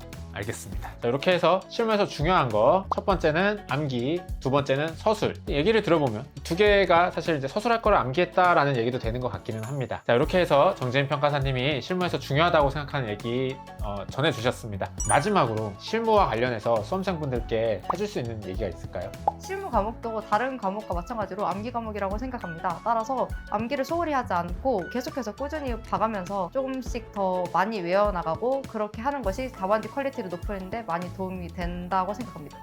저도 공감을 하는데 사실 3방식 처음 풀 때는 조금 암기보다는 어떤 그 틀을 잡는 거, 전체 목차를 좀 자유자재로 가지고 노는 거, 요게 중요한데 그거 하고 나면 그 다음부터 답안지 퀄리티 올리는 거는 결국 좀 암기와 정리 이 부분이 큰 것 같다고 생각을 합니다. 평가사님도 그 얘기죠? 네, 맞습니다. 네, 알겠습니다. 자, 실무 얘기는 여기까지 하고요. 잠시 쉬었다가 이론 얘기도 해보도록 하겠습니다. 네, 감정평가사가 되자의 안평가사입니다. 자, 33회 2년차로 합격하신 정지인 평가사님과 인터뷰를 진행하고 있습니다. 자, 지금은 이론 공부 방법 얘기를 좀 해볼게요. 이론은 몇 점 받으셨죠? 올해 시험에서 42점 받았습니다. 초시 때는? 표시 때는 43점 받았습니다. 네, 1년 공부하고 점수가 더 떨어졌네요. 네. 사실 이번 이론이 너무 어렵기 때문에 꽈락률이 거의 75% 정도 됐잖아요. 점수는 조금 낮지만 실력은 올라간 게 아닐까 싶습니다. 자, 이론 시기별 공부 방법 얘기 한번 해봅시다. 이론은 1차 보기 전까지는 따로 강의 들은 건 없고 네, 전혀 무지했습니다. 그러면은 1차 끝나고 나서 3기 스터디 바로 가셨다 그랬잖아요. 그러면 이론 같은 경우는 기본 강의도 안 듣고 간 거예요? 네, 맞습니다. 기본 강의도 수강하지 않고 스터디를 참여했습니다. 그렇게 참여했는데 아까 도움이 되게 많이 됐다라고 하셨잖아요. 네, 맞습니다. 네, 일단 이 얘기는 조금 이따가 들어보도록 하겠습니다. 그럼 일단 스터디부터 가서 도움이 되게 많이 됐다 그랬는데 그러면 스터디 끝날 때쯤, 즉 초시 볼 때쯤은 어느 정도 실력 됐어요? 일단 이론 같은 경우도 내용이 그렇게 정확하고 딱 맞게 쓴 건 아니었지만 100분에 100점 정도는 완주할 수 있는 실력까지는 올라왔던 것 같습니다. 초시 볼 때쯤은 어떻게든 100분에 100점은 쓰는 답안지는 만들었다. 그럼 그 이후로는 공부를 어떻게 하셨나요? 실무와 마찬가지로 답안의 퀄리티를 높이는데 조금 많이 중점을 두었던 것 같습니다. 어떤 포인트 위주로 업그레이드 하셨는지 조금만 더 구체적으로 얘기해 주실 수 있나요? 이제 초시 때 모르는 상태로 들어가는데 점수가 생각보다 좋아서 지금 이론 공부를 내가 어떻게 해야 되는지 좀 방향을 못 잡아서 조금은 헤맸습니다. 오히려 점수가 잘 나왔는데도 방향을 못 잡았어요? 네, 그래서 어떻게 이론 공부를 해야 될지 굉장히 많은 고민을 했던 것 같습니다. 고민을 하면서 목차를 조금 더 체계적으로 잡기 위해서 아이윤 평가사님의 목차 강의를 비롯해서 다른 평가사님의 그 목차 특강을 들으면서 조금 더 그 감정평가 이론의 전체 체계를 잡으려고 했고요. 그렇게 하다 보니까 이제 목차가 조금 더 유형화돼서 바로바로 쓸 수 있었고 해당 내용을 이제 기본서 해독을 통해서 채우면서 조금 더 퀄리티가 올라갔던 것 같습니다. 그러면은 일단 100분에 100점 채우는 실력 만든 다음에는 목차는 여러 강사님들 목차 특강 들으면서 업그레이드 했고 내용은 기본서를 보면서 업그레이드를 했다? 네, 맞습니다. 알겠습니다. 자, 그럼 그렇게 해서 업그레이드 좀 하고 나서 이제 마무리 작업들은 어떻게 하셨나요? 마무리 작업은 조금 더 키워드를 기본서에 있는 키워드 그대로 녹이려고 노력을 하면서 키워드 암기 위주로 했습니다. 알겠습니다. 그러면은 이론은 목차를 잘 짜는 연습을 하고 그 내용의 퀄리티를 끊임없이 올리는 두 가지 측면에서 공부했다 이렇게 이해하면 될까요? 네, 맞습니다. 알겠습니다. 전체적인 방향성은 이렇게 두 가지 측면이었다라고 얘기를 해주셨고요. 그러면 각 시기별로 조금 더 구체적으로 얘기를 하고 싶어요. 초시 전에 아무것도 모르고 일단 스터디부터 갔을 때 당연히 답안지를 못 쓰지 않나요? 앉아서 그냥 구경만 하고 오게 될 텐데 어떻게 그 시간을 보내셨어요? 처음에는 당연히 아무것도 쓸 수가 없었습니다. 근데 이제 자료 중에 의의 노트를 좀 발견을 하게 됐고 그때부터 의의를 무조건적으로 외우기 시작했습니다. 그 이후로는 의의 정도까지는 그래도 잘 쓸 수 있는 수준이 되었습니다. 근데 의의만 써서는 안 되잖아요. 네, 저도 그것 때문에 굉장히 스트레스를 많이 받았었습니다. 그래서 먼저 공부하신 그 개별 스터디 원분께 상담을 요청을 했고 그때 당시에 이제 기출 문제 회독을 같이 해보자 그러면서 이제 문제 유형에 따른 목차 잡는 법을 좀 익힐 수 있을 거다라고 제안을 해주셔서 그 스터디를 통해서 각 문제 유형을 분석을 하고 그 문제에 따른 목차 구성법을 좀 익힐 수 있었던 것 같습니다. 그러면은 목차 잡는 법은 기출문제 분석해서 좀 배우고 근데 목차 잡았다 그래서 내용을 채울 수 있는 건 아니지 않아요? 네, 그래서 일단 우선적으로 아임평가사님 서브가 굉장히 간결하게 양도 적기 때문에 그걸 달달 외웠습니다. 그걸 달달 외운 후에는 이제 기본서를 활용한 목차 안에 어느 정도의 내용은 채울 수 있었습니다. 그러면은 일단 기출문제로 목차 유형 정리하고 이론 강사님 서브 외워서 내용은 어느 정도 쓸 수 있었다. 그렇게 하니까 100분의 100점을 쓸 수 있었다. 그렇게 해도 사실은 쉽지는 않았습니다. 그래서 문제 유형이 저한테 좀 익숙한 유형이 나오면 쓸 수 있었고 아니면 좀 완주를 하지 못하는 그런 상태였습니다. 알겠습니다. 그러면 요 시기에 이렇게 일단 스터디에 부딪히면서 이렇게 어떻게든 막 하려고 했던 시기, 요때 내가 그래도 이건 잘한 것 같다 하는 포인트가 있을까요? 아무것도 모르는 상태로 무식하게 스터디에 참여했던 게 가장 도움이 많이 됐던 것 같습니다. 그 당시에 남들은 100점을 너무나 당연히 쓰고 시험 막바지인데 저는 아무것도 쓸 수 없다는 현실이 조금은 스트레스를 많이 받았고 그것 때문에 더 많이, 더 빨리 배우려고 했던 것 같습니다. 그리고 저는 답안을 되게 잘 쓰려고 노력을 하다기보단 일단 어떻게든 양을 채우고 문제에 조금이라도 비슷해 보이는 그런 답안을 구상을 해보자 라는 식으로 접근했던 것이 조금 빠르게 완주를 할 수 있었던 비결이 아니었나 생각합니다. 그러면은 이제 뭐 좋은 답안보다는 일단 양을 채울 수 있는 좀 쉬운 답안을 구성하려고 노력했다. 그렇게 해서 초시를 받고 생각보다 점수는 43점 나왔다. 네, 맞습니다. 근데 또 반대로 점수는 그렇게 나쁘지 않게 나왔는데 그 이후로는 오히려 좀 더 방황했다라는 얘기를 했어요. 그때는 어떻게 공부를 했고 그러다가 어떤 느낌이 와서 방향을 못 잡았나요? 무조건적으로 100점 완주의 목표를 두다 보니까 목차를 좀 쥐어 짜서 쓰는 거가 좀 습관화가 되었던 것 같습니다. 초시 이후에 개별 스터디 원들이랑 기출 문제를 한 번씩 다 풀어보는 연습을 했습니다. 그때 계속 기출 문제를 풀고 답안을 쓰고 뭔가를 계속 하고 있는데 전반적인 방향성이 보이지 않아서 좀 헤맸던 것 같습니다. 이론은 어떻게 써야 된다 이게 이제 좀 명확히 서질 않았나 봐요. 네, 맞습니다. 알겠습니다. 자, 그래서 결국 얻은 답은 뭐였어요? 저는 아임평가사님 목차 강의를 수강함과 동시에 이제 다른 강사님들의 특강을 활용을 해서 목차 잡는 강의를 좀 중점적으로 많이 들었던 것 같습니다. 그러면은 목차 특강을 들으면서 목차 잡는 거에 대한 방향성은 좀 잡혔나요? 네, 뭔가 감정평가 이론에 대한 전반적인 그 구조를 익히고 나니까 목차를 잡는데 조금 더 체계적으로 유형화시킬 수 있었던 것 같습니다.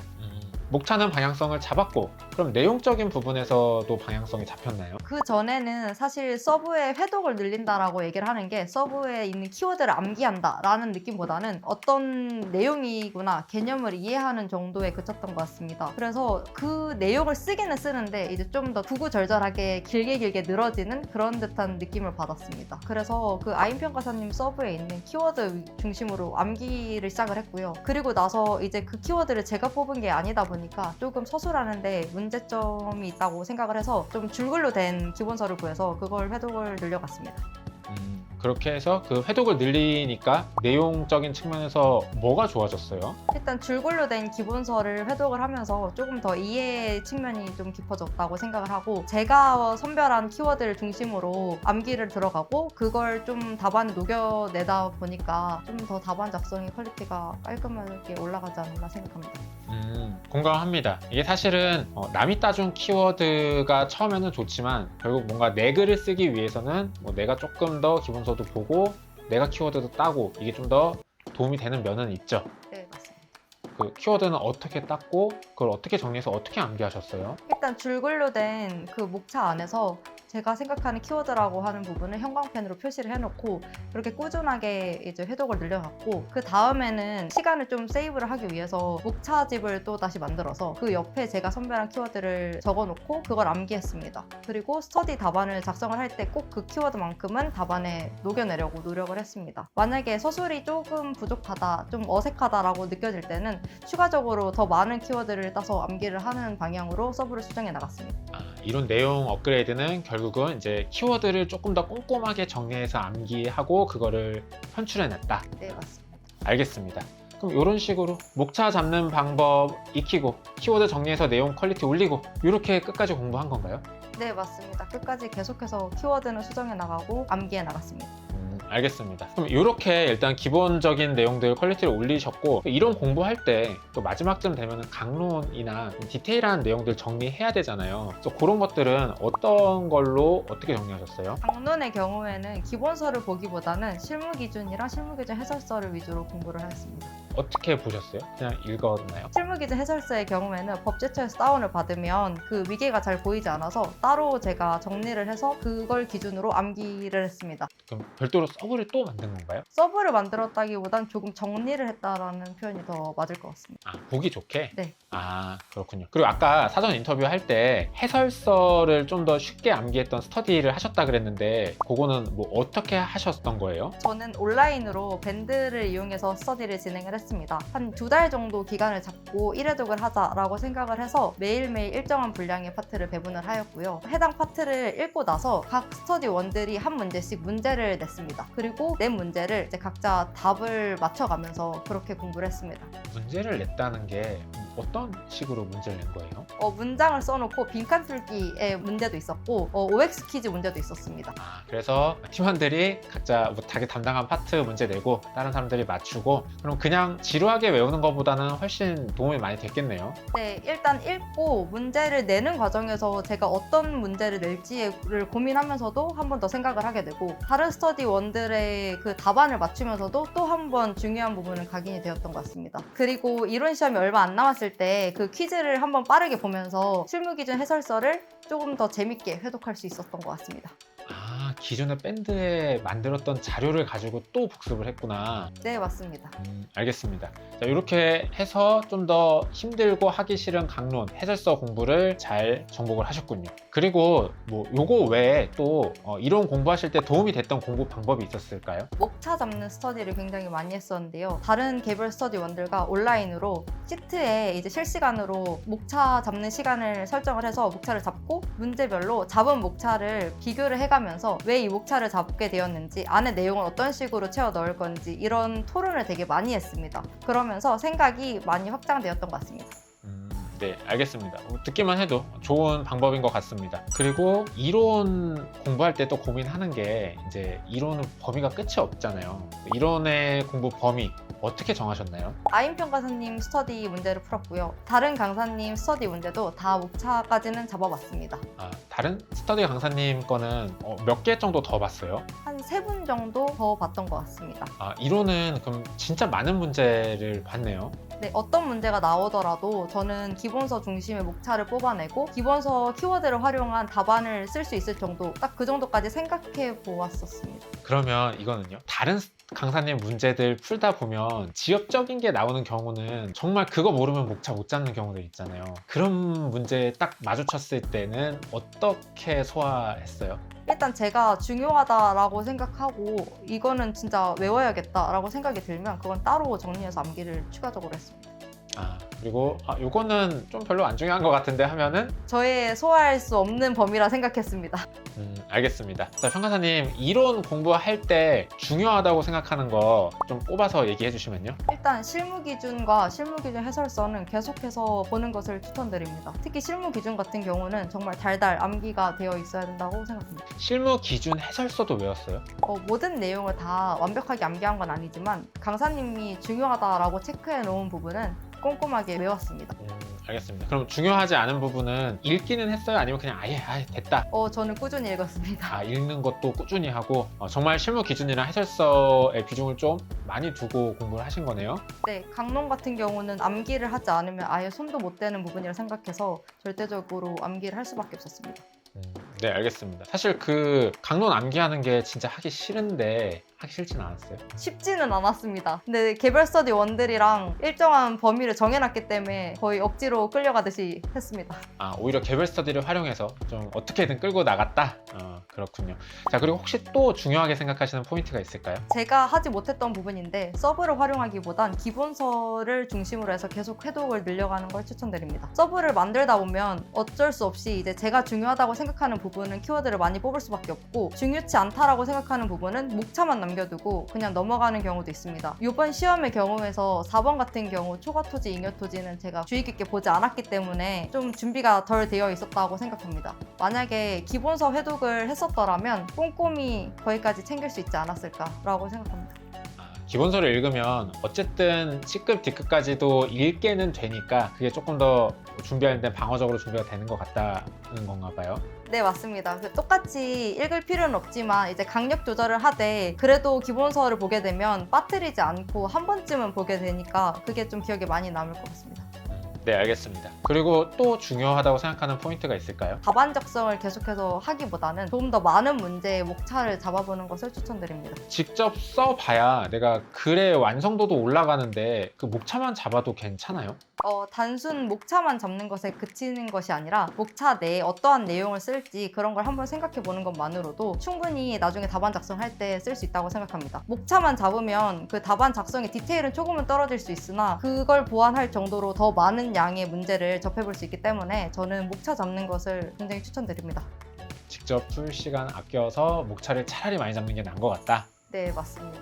네, 알겠습니다. 평가사님, 그리고 뭐 이번 시험을 생각해 보면 뭐 많은 분들이 이제 꽈락이 많이 나왔는데 어쨌든 평가사님은 명과락하고 합격생 평균으로 봤을 땐 준수한 점수를 받으셨는데 그 이유가 뭐라고 생각하세요? 이론의 경우에는 방어적으로 서술하는 것이 굉장히 중요하다고 생각합니다. 저도 올해 시험에서 문제 파본 검사를 할 때 1번의 경우에는 암기를 정말 잘 해놨기 때문에 자신 있었고 2번, 3번, 4번의 경우에는 바로 이제 논점 캐치가 어려웠습니다. 2번, 3번, 4번은 그래서 방어적으로 쓰자, 보수적으로 쓰자 라고 해서 좀 뭉개서 썼고요. 1번의 경우엔 유일하게 잘 쓸 수 있는 문제다 보니까 좀 오버를 했는데 그게 좀 페인이지 않았을까 생각합니다. 오히려 1번이 점수가 안 나왔어요? 외운 것대로 쓰기보다 그 시험장에서 생각을 하면서 쓰다 보니까 그 디테일이 떨어졌던 것 같습니다. 잘 아는 거라고 생각했는데 디테일이 떨어지고 나머지 방어적으로 쓴 거에서는 조금 더 상대적으로는 점수가 높았던 것 같습니다. 그렇군요. 자, 그러면 이제 방어적으로 쓴다라는 거 구체적으로 어떻게 하는 게 방어적으로 쓰는 거예요? 저는 키워드 중심의 공부를 했기 때문에 키워드를 굉장히 중요시 생각을 했는데요. 방어적으로 쓸 때는 그 키워드를 직접적으로 이제 쓰기보다는 조금 더 상위 개념으로 뭉뚱그려서 추상적으로 쓰는 것이 방어적으로 쓰는 전략이었다 생각합니다. 예를 들면 어떤 걸까요? 예를 들면 이번 시험의 경우에 에루드가 나왔는데 저는 에루드에 대한 식을 옛날에는 공부를 해서 어렴풋이는 기억을 하고 있었으나 이게 정확하지 않아서 그 식을 쓰기보다는 에루드법이 저당과 지분 그리고 가치 변동분까지 좀 포괄하는 그런 개념이다 라는 식으로 썼던 것 같습니다. 정확하게 쓰면 틀릴 수 있으니까 뭉뚱그려서 그렇게 쓰는 게 방어적으로 쓰는 거군요. 네, 맞습니다. 네, 알겠습니다. 자, 이렇게 해서 정재민 평가사님이 이론에서 중요하게 생각하시는 것과 이번 시험에서 그래도 상대적으로 잘 방어한 이유를 들어봤습니다. 이론 공부 방법 얘기는 여기까지 하고요. 잠시 쉬었다가 법규 얘기하도록 하겠습니다. 네, 감정평가사가 되자야 안평가사입니다. 자, 지금 33회 2년차로 합격하신 정지은 평가사님과 인터뷰 진행하고 있습니다. 자, 이번 시간에는 법규 공부 방법 얘기를 좀 해보려고 합니다. 법규 몇 점 받으셨나요? 초시 때는 50점 받고 올해 시험에서 62.5점 받았습니다. 법규 점수는 꽤 잘 나오신 편이군요. 법규 공부의 큰 방향성 먼저 여쭤보고 싶은데요. 선행하셨을 때 그리고 학원 스터디에서 모의고사 풀면서 부딪힌 기간 그 이후의 기간 이렇게 나눠서 각각 간단하게 방향성이 어땠는지 알려주실 수 있을까요? 처음에 선행하는 기간 동안은 그 안평가사님의 행정법 기본 강의만 먼저 수강을 했습니다. 그리고 이제 스터디를 갑자기 들어가게 된 그 기간 동안에는 당장 쓸 수 있는 것들이 없어서 개별법을 빠르게 듣고 서브 암기를 들어갔고 출시 시험 이후에는 커리큘럼을 따라가면서 문제를 계속해서 풀고 서브를 조금 업그레이드하고 과외도 받고 그러면서 공부했던 것 같습니다. 네, 알겠습니다. 방금 얘기하신 것 중에 초시 전에 암기를 몰아쳐서 했다라고 하셨는데 이때 암기 어떻게 하셨는지 좀 노하우 좀 알려주실 수 있을까요? 제가 동차를 생각을 했을 때 시간적 여유가 굉장히 없었기 때문에 개별법을 한 4일 정도 만에 빠르게 몰아들었습니다. 그리고 책 서브를 암기하기 시작했습니다. 기본 강의를 4일 만에 듣고 듣고 암기를 하면 그 내용 기억 안 나지 않아요? 무슨 말인지 모르지 않아요? 제일 중요한 토지보상법의 경우에는 실무 선행을 할 때 미리 이제 들었던 부분이어서 내용 자체가 좀 낯설지는 않았던 것 같습니다. 그리고 암기할 때는 그냥 무작정 암기했습니다. 거의 뭐 영어 단어 외우듯이 외우는 건가요? 네, 처음에는 이제 대목차만 위주로 외우기 시작하고 대목차를 외우고 나서는 그 하위 목차를 한 번씩 더 외우고 그 다음에 이제 그 하위 목차 안에 있는 목차나 키워드 이런 순서대로 외우기 시작했습니다. 아, 일단 목차부터, 일단 숲에서부터 조금씩 디테일을 더해 나가는 식으로 외웠다 이런 건가요? 네, 맞습니다. 그럼 이렇게 해서 일단 세부 목차들까지 다 외우고 나서 내용도 외워야 되잖아요. 내용을 외울 때는 어떤 방법으로 하셨나요? 내용도 이론 암기하듯이 키워드 위주로 먼저 외우고 그 다음에 이제 전체적인 문장을 이제 외우는 그런 방식으로 들어갔습니다. 그러면 기본 강의 4일 만에 듣고 키워드를 따면 그 키워드가 제대로 따지나요? 일단 평가사님이 기본 강의에서 강조했던 키워드들도 있었고 그리고 제가 읽으면서 좀 이 키워드를 외우면 기억에 많이 남겠다 싶은 키워드를 위주로 땄습니다. 알겠습니다. 그러면은 일단 목차부터 외우고 이렇게 점점 디테일하게 들어가고 내용은 키워드 위주로 보셨는데 이거를 그럼 초시 때 50점 정도 나오도록 암기를 하려면은 몇 회독 정도를 했어야 돼요? 제가 그 당시 남은 기간이 한 달 정도 됐었기 때문에 일주일에 1회독을 한다라고 생각을 하고 AB 논점을 한 하루에 14개 정도씩 암기를 들어갔습니다. 그래서 총 4주 동안 봤으니 한 4회독 정도 했던 것 같습니다.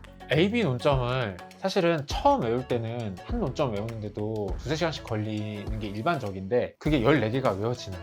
법규의 경우 암기가 안 돼 있으면 아예 답안지 작성이 불가하다고 생각을 해서 하루 종일 법규를 붙잡고 암기를 했습니다. 근데 하루 종일 외운다고 해서 14개는 못 외울 것 같은데 체계적으로 그냥 대목차를 먼저 외우고 그 다음에 하회목차를 외우고 그런 식으로 하고 매일매일 한 2~3시간 정도씩 법규 암기 테스트를 진행을 했습니다. 테스트만 또 2~3시간을 했어요? 네, 매일 밤 테스트를 다 하지 못하면 자지 않았습니다.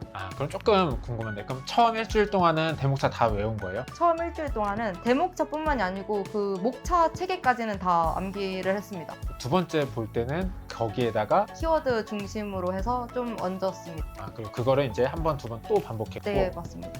알겠습니다. 그리고 요때 암기 스터디 활용했다고 하셨는데 어떤 식으로 활용하셨었나요? 저는 구글 스프레드 시트를 통해서 매일 10시에 암기 테스트가 시작한다라고 정해놓고 그때까지 어떻게든 이제 서로 외워오고 10시가 딱 되면 동시에 시트에 암기한 거를 써 내려갔습니다. 전부를 쓰진 않아도 키워드 중심으로 해서 같이 실시간으로 쓰다 보니까 강제성을 줄 수밖에 없었습니다. 그 강제성과 책임감으로 계속해서 했던 것 같습니다.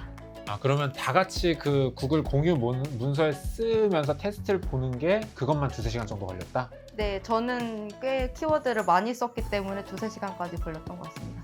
암기를 정말 열심히 하긴 했네요. 그러면은 그렇게 해서 어쨌든 암기는 얼추 했다. 근데 이게 사실은 제 표현이지만 이 암기한 것만으로는 문제 푸는 요령이 부족해서 풀기 좀 어렵거든요. 근데 어떻게 문제 푸는 연습은 좀 하셨나요? 문제 풀어볼 시간적 여유는 없었습니다. 대신에 이론처럼 개별 스터디 원들이랑 목차 잡는 그런 스터디를 진행을 했었습니다. 하면서 다른 스터디 원들은 논점 정도는 쉽게 맞추는데 저는 암기가 되어 있음에도 논점 이탈이 많았습니다. 그래서 아예 암기한 게 정말 아무런 소용이 없어지는 그런 순간들이 많았습니다. 그리고 저는 이제 논점 이탈에 굉장히 스트레스를 많이 받아서 조금 더 먼저 공부하신 개별 스터디 원분께 부탁을 해서 하루 정도 아침부터 저녁까지 스터디 문제를 중점으로 해서 문제 목차 구성 방법 그리고 문제를 분석하는 방법 이런 거를 하루 특강을 듣고 시험장에 들어갔습니다. 일단은 어떻게든 외워놓고 그 문제 푸는 목차 잡는 것만 어떻게든 훈련하고 시험장 들어갔더니 50점 정도 나왔다. 왜 그렇게 점수 잘 나왔을까요? 제가 초시 시험에 들어갔을 당시에 논점 캐치가 어려웠던 문제는 많지 않았던 것 같습니다. 그리고 논점을 잡고 나면 저는 암기가 되어 있었기 때문에 답안을 작성을 할 수 있었다고 생각합니다.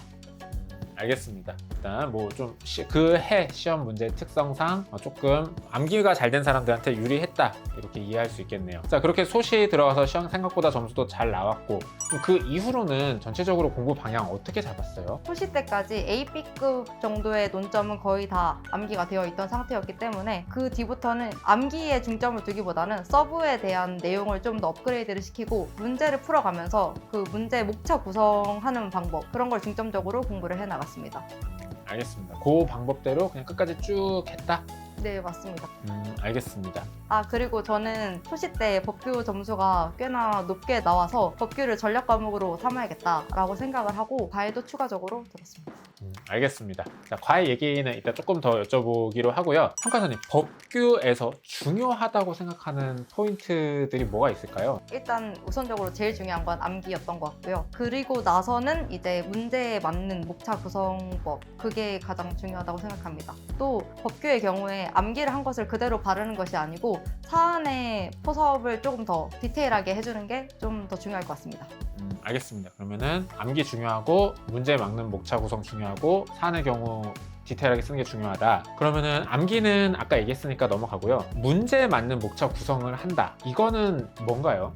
문제마다 다를 것 같습니다. 어떤 문제의 경우에는 행정법의 체계를 알고 있음을 보여주는 게 좀 더 중점적으로 될 것 같고요. 어떤 문제는 채점자가 좀 채점하기 쉽게 가독성이 좋게 목차를 배치하는 게 중요할 수도 있고, 그리고 대설문을 읽었을 때 이 문제의 논점이 어떤 거다, 나는 논점을 맞췄다 라는 걸 좀 부각시키는 것이 중요한 문제도 있을 것 같습니다. 그러한 목차를 좀 문제 유형에 맞게 하는 것을 연습했던 것 같습니다. 알겠습니다.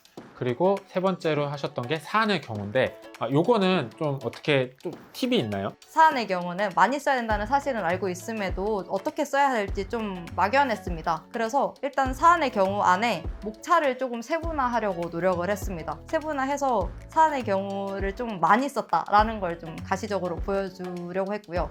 그리고 대설문에 있는 문구를 좀 적절히 활용을 해서 포섭하려고 노력을 했습니다. 그리고 그 논점화되는 일반론과 판례의 견해의 입장에서도 갑과 을이 어떤 식으로 행동을 했을지, 이게 타당한지 안 타당한지 그거를 구체적으로 좀 많이 써주려고 했습니다. 그리고 진짜 여유가 되면 헌법 같은 것도 다 포섭해 주려고 노력을 했습니다.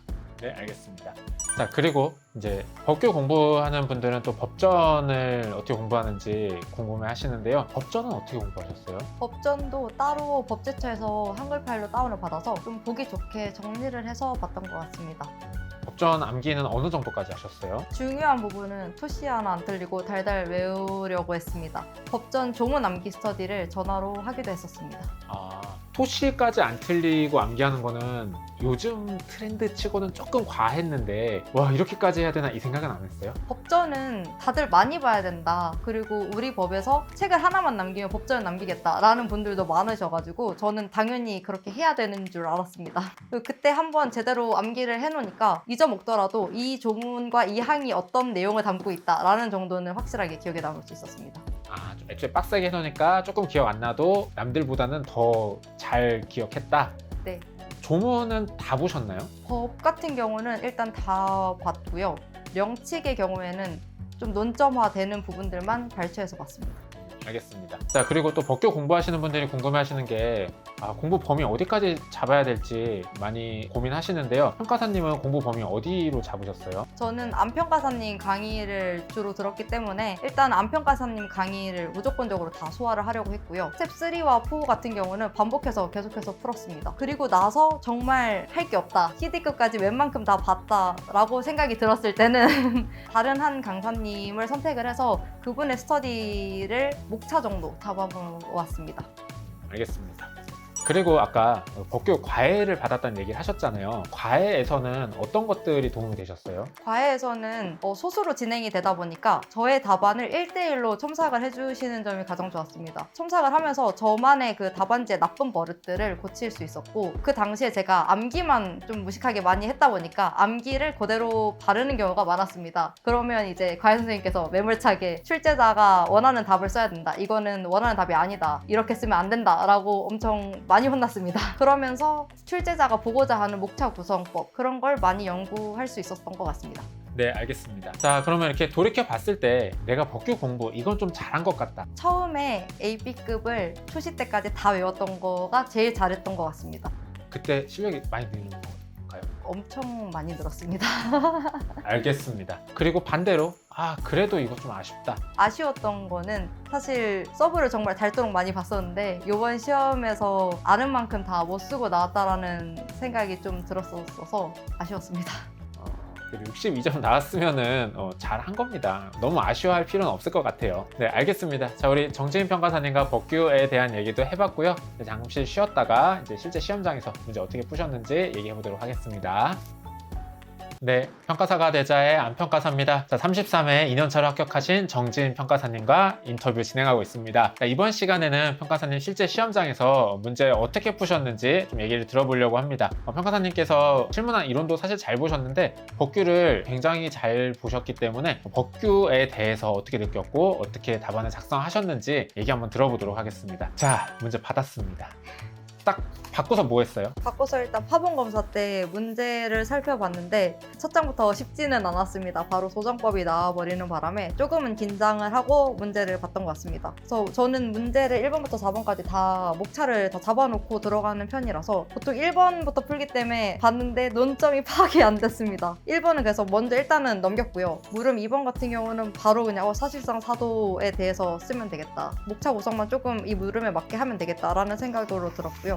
물음 3번 같은 경우는 주거 이전비에 대해서는 워낙에 이제 강사님들께서 다 강조를 하셨기 때문에 이건 어렵지 않았었습니다. 그리고 문제 2번을 봤었을 때도 법보행 논점을 쓰면 되겠다. 물음 2번도 사실 수월하게 넘어갈 수 있었습니다. 그리고 문제 3번의 경우에는 일단 파본검사 할 때는 청문이라는 사실만 인지하고 그리고 청문 쉽네 라고 생각하고 넘어갔습니다. 그리고 4번의 경우에도 이거 많이 준비를 했던 거니까 쓸 수 있겠다 라고 이제 문제를 덮고 1-1번 어떡하지? 라는 생각을 좀 많이 했던 것 같습니다. 그리고 이제 시험이 시작이 되고 문제를 봤었을 때 1-1번은 정말 여러 번 많이 봤었는데 논점 파악이 안 돼서 이 문제를 어떻게 처리를 할지를 먼저 고민을 했었습니다. 그래서 수용 재결을 취소할 수 있는지를 물었으니까 행정법에서 일단 소재기 요건이 충족이 되는지 그리고 본안 판단에서 취소될 수 있는 취소 정도 위법인지까지 보여줘야겠다라고 생각을 했고 그리고 문제에서 이제 가로에서 이전 것이 효력이 발생한 경우랑 발생하지 않은 경우를 나눠서 쓰라고 해서 이거는 나눠서 이제 목차를 잡아야겠다 라는 정도까지 파악을 했습니다.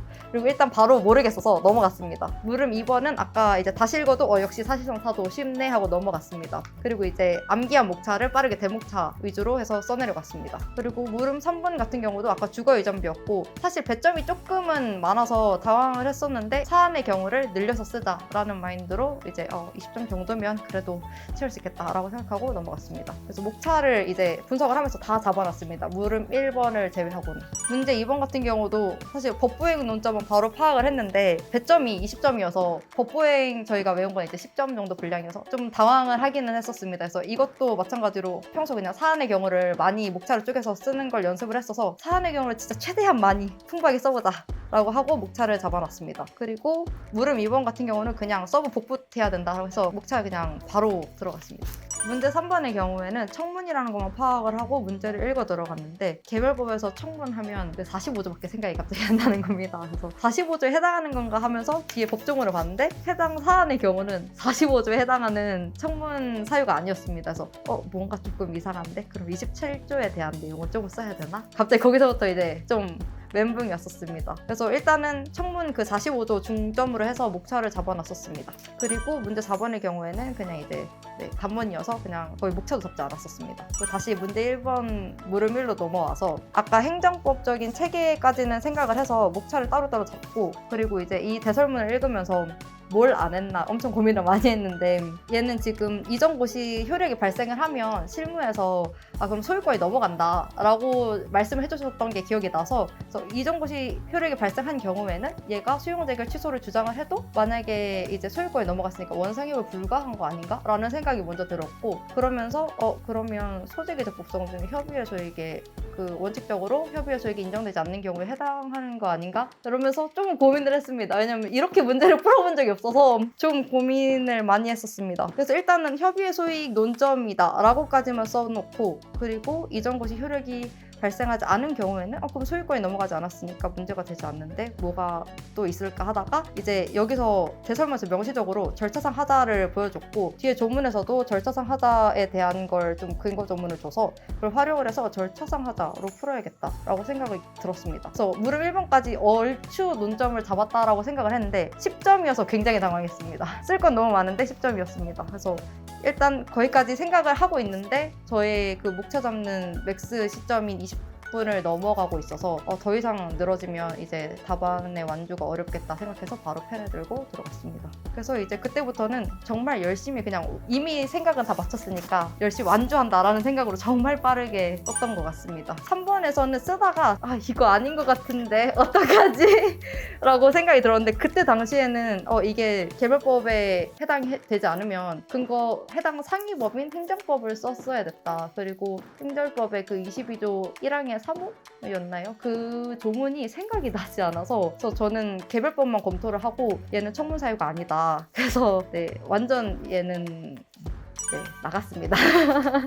그리고 이제 4번 문제 시간이 됐는데 한 5분 정도밖에 시간이 남지 않았었습니다. 그래서 최대한 정말 다 써야 된다. 이거 쓰다가 끝나면 안 된다라는 생각으로 진짜 최선을 다해서 완주를 했습니다. 그리고 시험에 깨닫습니다. 알겠습니다. 선생님 부분 점수는 어떻게 나왔었죠? 문제 1번 같은 경우는 77.5% 받았습니다. 아마 제 생각에는 문제 1번에서는 논점을 거의 정확하게 잡으신 것 같아요. 그래서 1번에서는 사실 점수를 제가 본 사람 중에 가장 높은 점수를 받으신 것 같아요. 그리고 조금 또 재밌는 거는 소모름 3번 같은 경우는 사실 여기 이제 판례가 있는 건데 또 판례를 쓰진 않았어요. 그럼에도 불구하고 문제 1번에서는 어쨌든 77% 득점까지 줬다라는 거, 이게 조금 유의미한 것 같아요. 이거 얘기를 좀 해보시죠. 1-1번에서 이제 어쨌든 사람들 점수 차이가 많이 났는데 여기서 평가사님이 뭘 어떻게 공부했기 때문에 내가 그래도 이렇게 맞출 수 있었던 것 같아요. 문제에서 물어보고자 하는 걸 목차 구성법 그걸 되게 많이 신경을 썼기 때문에 제가 굉장히 못했던 부분이기도 하고 그래서 그걸 진짜 많이 연습한 덕에 이 문제에서 해당하는 거를 좀 맞춰 쓸 수 있었던 것 같습니다. 그래서 사실 이 문제는 정말 논점을 그대로 바를 수 없었던 문제여서 풀면서도 이거 아닌 것 같은데 라는 생각을 진짜 많이 했습니다. 근데 아무리 생각해도 이거 말고는 제가 쓸 수 있는 게 없겠더라고요. 그래서 그냥 자신감을 가지고 썼습니다. 알겠습니다. 참 그리고 이거 이전고시가 소유권을 넘어간다라는 거를 모르시는 분들도 많았던 것 같은데 그거는 어떻게 알고 계셨어요? 1차적으로는 처음에 기본 강의를 들었을 때 정비사업에 대한 얘기를 언뜻 하시면서 그때 이전고시에 대한 얘기를 했던 게 기억이 났고 그리고 이제 실무 문제를 풀면서 최종호 평가사님 스터디 문제에서 이 해당 문제가 있었습니다. 그래서 그때 다시 한번 이전고시는 바로 소유권이 넘어간다라는 사실을 알고 있었기 때문에 원상회복이 불가하다라고 쓸 수 있었던 것 같습니다. 알겠습니다. 자, 그 다음에 3번에서 이제 망했죠. 네. 네, 망했습니다. 어려운 거 잘 풀어놓고 그 행정절차법을 생각을 못해서 아쉽게 점수가 여기서 많이 깎였어요. 그리고 4번 같은 경우도 사실 시간이 부족해서 쉬운 문제인데 그냥 평균적인 득점밖에 못하신 것 같습니다. 이렇게 해서 정재인 평가사님 실제 교상법규 어떤 느낌으로 푸셨는지 얘기 들어봤습니다. 자, 이번 시간은 이렇게 간단하게 마무리하도록 하겠습니다. 평가사가 대자의 안평가사입니다. 이번 시간에는요, 우리 평가사님이 이제 랜드A 올패스로 랜드A 커리큘럼을 다 따라오셨기 때문에 랜드A 수강생분들을 위한 영상을 별도로 하나 좀 따로 만들게 되었습니다. 평가사님이 이번에 찍으시면서 이렇게 평소 말투랑 다르게 단아까 말투를 쓰면서 이렇게 엄청 영상이 딱딱해졌는데 사실은 제가 정진 평가사님이랑 되게 편하게 얘기를 하는 사이거든요. 매주 토요일마다 1시간 넘게 또 따로 질문하고 답변하고 이러면서 굉장히 돈독한 사이이기 때문에 조금 여러분들한테 양해를 구하고 저희가 편안하게 영상을 한번 찍어보도록 하겠습니다. 참고로 저는 정지인 평가사님께 반말을 합니다. 일단 좀 부탁하고 싶은 거는 랜드잇이 기본적으로 초시생들이 접근하기 쉽게 커리큘럼이 짜여져 있다 보니까 거기서 갖는 뭐 장점들, 이제 취할 수 있는 것들을 좀 얘기해주고 그리고 아니면 훨씬 더 이제 고급 답안이나 정말 좀 점수를 잘 받기 위해서 보완해야 되는 부분들 어떻게 실제 느꼈는지 그런 거를 좀 얘기를 해주면 좋을 것 같아요. 실무부터 최종호 평가사님의 특징이나 장점 같은 건 뭔 것 같아요? 저 최종호 평가사님 강의 처음 접했을 때 진짜 문제를 이렇게 푼다고 싶을 정도로 좀 충격적이었어요. 문제를 너무 쉽게 푸시더라고요. 이렇게 풀면 100분에 100점 풀겠는데? 라는 생각이 들었고 완전 망설임 없이 최종호 평가사님 들었죠. 실제 100분에 100점 푸는 데는 정말 적합하다? 그럼요. 어떤 느낌이냐면 최종호 평가사님은 기본 틀만 맞추자. 기본 틀을 내가 제대로 가지고 있으면 거기에 이제 문제에 따라서 문제를 내 틀에 좀 맞추는 느낌? 그러니까 내가 문제가 목차화가 다 되어 있으니까 나는 이 문제 자료를 여기서 가져오고 여기서 가져오고 이런 식으로 약간 발췌독하듯이 그렇게 시험지를 보거든요. 그러니까 내가 모르는 부분은 그냥 과감하게 포기하고 내가 아는 부분을 내 틀에 맞춰서 가져가겠다라는 마인드로 하다 보면 100분의 100점은 충분히 가능할 것 같아요. 그러면은 네가 느끼기에 다른 강사님이 푸는 스타일이랑 최종호 평가사님이 푸는 스타일의 차이점은 뭔 것 같아? 그러니까 무슨 얘기냐면 이 목차가 뭐 3방식이 이렇게 딱 정해져 있기 때문에 아 얘는 여기 쓰는 거고 얘는 여기 쓰는 거고 얘는 여기 쓰는 거구나. 어차피 이렇게 문제를 접근을 하잖아. 그게 맞는데 이제 약간 장단점이 명확한 것 같아요. 그러니까 많이 엇나가지 않고 다 완주를 할 수 있는 것 같고, 그리고 최종호 평가사님의 답안은 구조적으로 되게 깔끔하거든요. 근데 서술이나 이런 게 많은 편은 아니라고 생각을 해서 그런 부분은 이제 다른 평가사님의 수업이나 자료 같은 걸로 좀 보완을 하면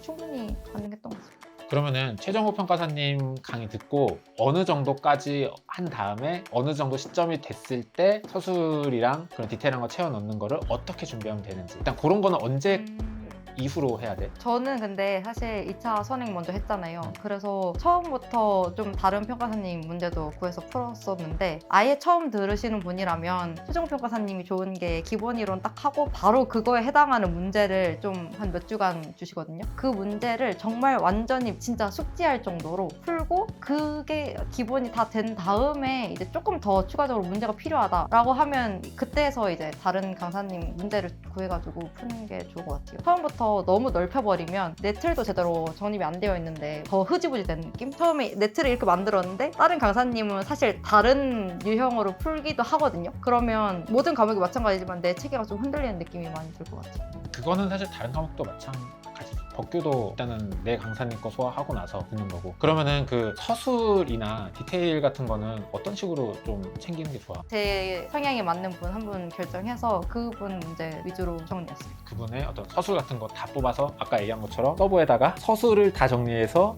그 서술 다 외웠다. 이 문제 나오면 이 서술 쓴다. 이게 딱딱딱 다 기계적으로 탁탁탁탁 정리가 돼 있었던 거야. 그쵸. 웬만한 건 다 정리해 놓으려고 하고, 그래서 서브에 쓸 멘트들은 보라색으로 다 정리하고 그 앞머리 글자 딴 건 또 초록색으로 왼쪽에 이렇게 딱 정리해 놓고 그렇게 암기했습니다.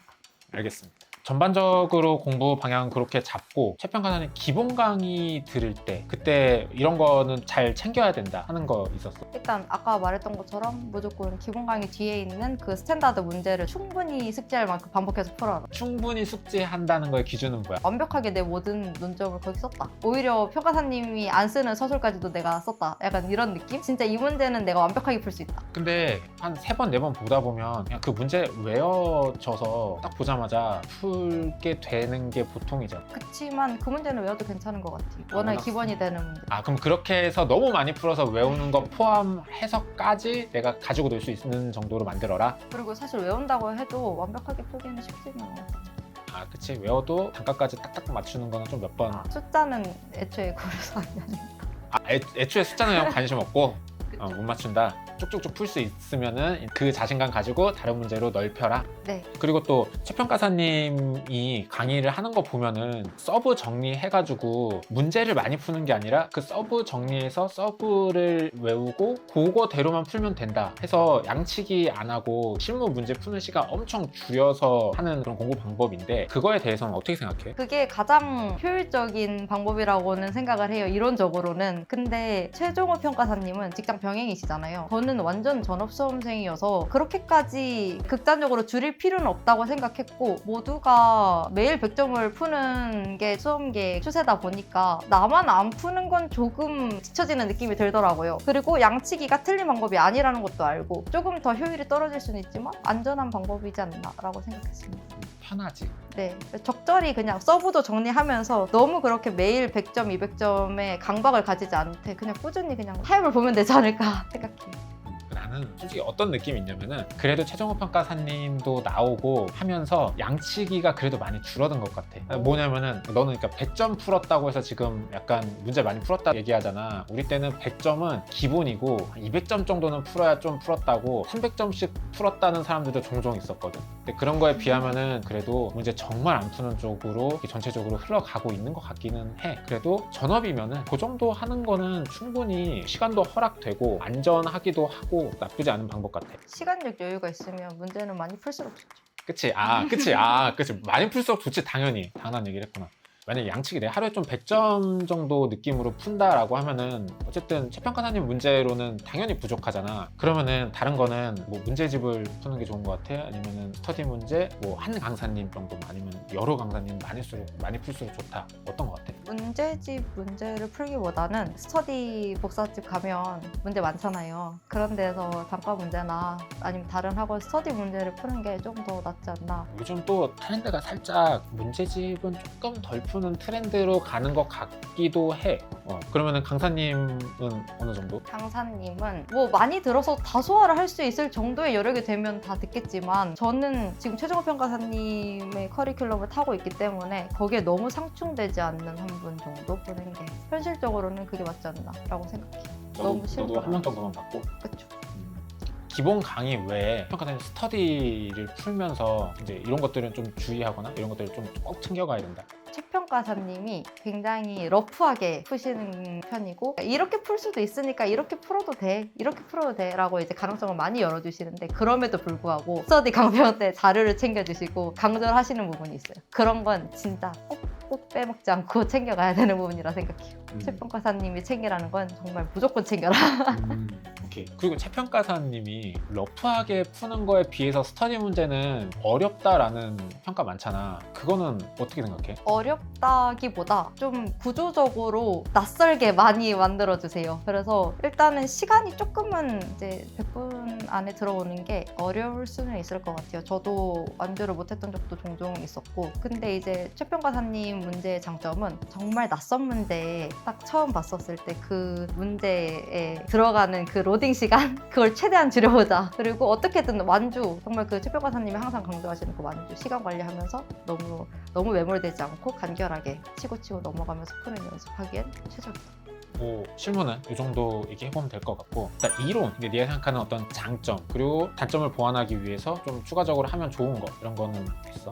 초시생한테 굉장히 적합한 강의라고 생각을 해요. 강의보다도 그 서브를 저는 우선적으로 봤잖아요. 서브가 엄청 간결하고 양이 작아요. 처음에 무조건적으로 외워야 되는 시기에는 외우기가 편해서 좋았고 그러니까 어느 정도의 양은 채울 수 있었다. 명가락까지는 정말 빠르게 올라갈 수 있다가 장점인 것 같아요. 그러면 이제 어느 지점이 좀 되면은 어렵게도 공부를 좀 해야 될 필요가 있잖아. 그런 거는 어떤 식으로 보완을 하는 게 좋은 것 같아? 사실 키워드 위주로 공부를 하면 허술이 좀 안 되고 이 키워드가 왜 뽑혔는지 알 수 없어요. 그 남이 뽑아놓은 거니까. 네, 그래서 나중엔 결국에는 그 줄글로 된 책을 읽어야 되는 과정이 필요한 것 같아요. 결국에는 그걸 읽어야 이 키워드가 왜 뽑혔는지가 다시 이렇게 또 이해가 되거든요. 그러면서 이 키워드가 완전 내 걸로 체화가 될 수도 있고 만약에 나는 쓰기가 좀 어려운데 라고 하면 이제 다른 키워드를 제가 선별을 할 수도 있고 그런 식으로 약간 그 서브를 저한테 맞추는 방법과 시간이 좀 필요했던 것 같아요. 그러면은 처음에는 일단은 그게 초시생한테 좋으니까 일단은 그거 외워라. 시간이 없을 땐 일단 외워라. 외우고 일단은 답안 좀 양 채워라. 그리고 나서 그거 업그레이드 하고 싶으면 기본서 회독을 시작해라. 오케이. 그리고 또 뭔가 업그레이드 하기 위해서 챙겨야 될 것들이 있나? 저는 목차 강의를 초시 이후에 들었어요. 그 아임평가사님 목차 강의를. 그때 들으면서 이거 듣고 갔으면 조금 더 좋았을 텐데 라는 아쉬움은 있었고 목차 강의 들으면서 목차 이렇게 뽑는 거구나 라는 그 감은 오는데 왜 여기서 이 목차를 뽑았는지까지는 이해가 되지는 않았어요. 그래서 어떻게든 목차 쥐어짜면 기본서 내용대로 쓸 수 있겠다. 그 정도 딱 했고 나중에는 어떤 문제가 나오든 내가 동일한 목차를 쓰고 빨리 해결하기 위해서 그것도 암기가 저는 필요하다라고 생각을 해서 목차 강의를 정말 많이 들었어요. 다른 강사님들 그 목차 강의 좋다는 강의들 해서 듣고 그러면서 이제 다양한 강사님의 목차 강의 듣다 보니까 여기서 이렇게 생각의 흐름이라고 할까요? 그런 게 이제 저한테 맞는 분을 만나서 좀 더 체계적으로 바로 나올 수 있게 패턴을 익혔던 것 같아요.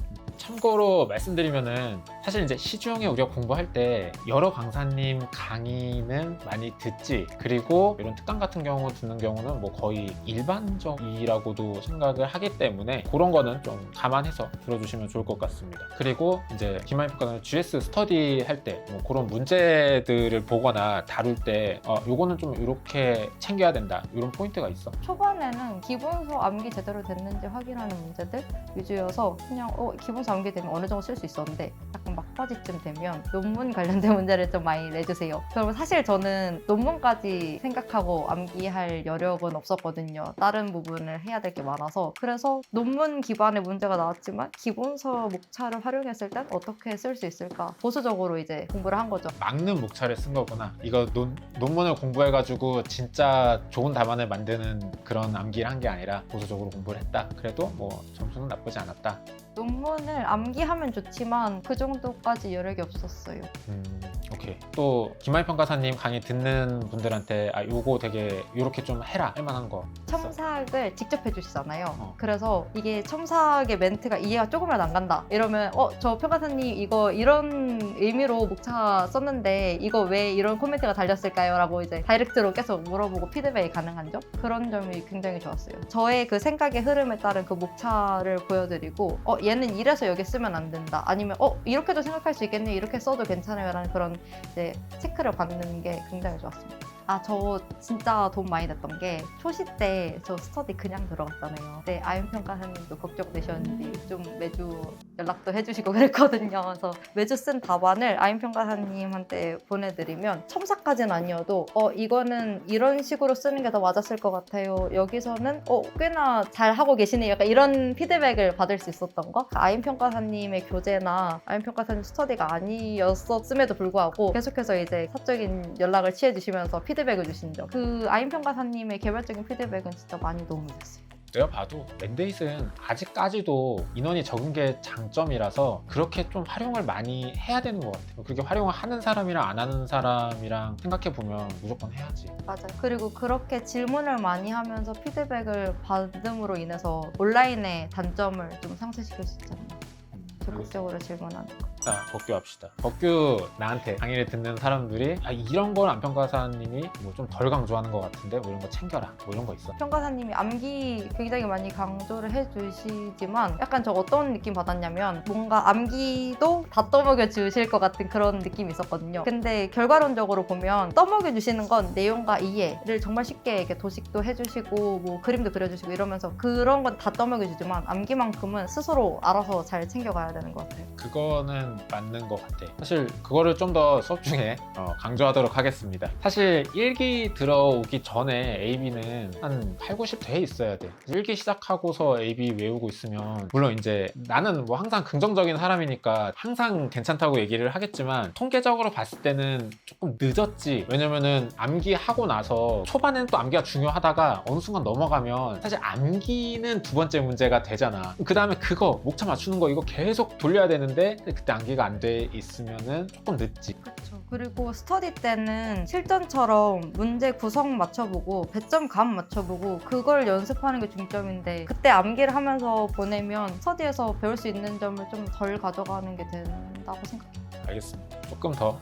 강조하도록 하겠습니다. 자, 그리고 암기 팁 조금 전수를 해주면 암기는 좀 무식하게 하는 게 답인 것 같고요. 그리고 저는 일주일에 1회독을 목표로 항상 했습니다. 약간 그게 어떤 느낌이냐면 일주일에 1회독을 하라는 얘기가 모든 내용을 다 일주일에 한 번씩 다 가져가라 라는 뜻이 아니고 어떤 날에는 목차만 가져가고 어떤 날에는 뭐 키워드 위주만 가져가기도 하고 대목차가 다 외워지고 나면 대목차 밑에 하위 목차 하나 정도 더 외워보고 이런 식으로 처음에 큰 왁구부터 잡아나가고 좀 더 세부적으로 이렇게 들어가고 그런 식으로 외우는 게 좀 더 도움이 되지 않을까. 좀 러프하게라도 처음부터 끝까지 보는 게 되게 중요하다고 생각했어요. 2차 초시 끝나고 나서는 문제 그 목차 구성하는 거 있잖아요. 그런 걸 좀 더 중점적으로 뒀기 때문에 사실 그때는 암기를 많이 하지는 못했어요. 그러고 1기 스터디를 들어갔는데 AB급을 외우지 않았음에도 얼추 그래도 큰 목차나 이런 걸 워낙에 많이 봤었기 때문에 목차 구성할 때도 필요했고 그래서 얼추 쓸 수 있었고 그래서 처음엔 좀 아니랬거든요. 1기 때까지도 AB급 어느 정도 다 써지네? 이 정도면 되네 싶었다가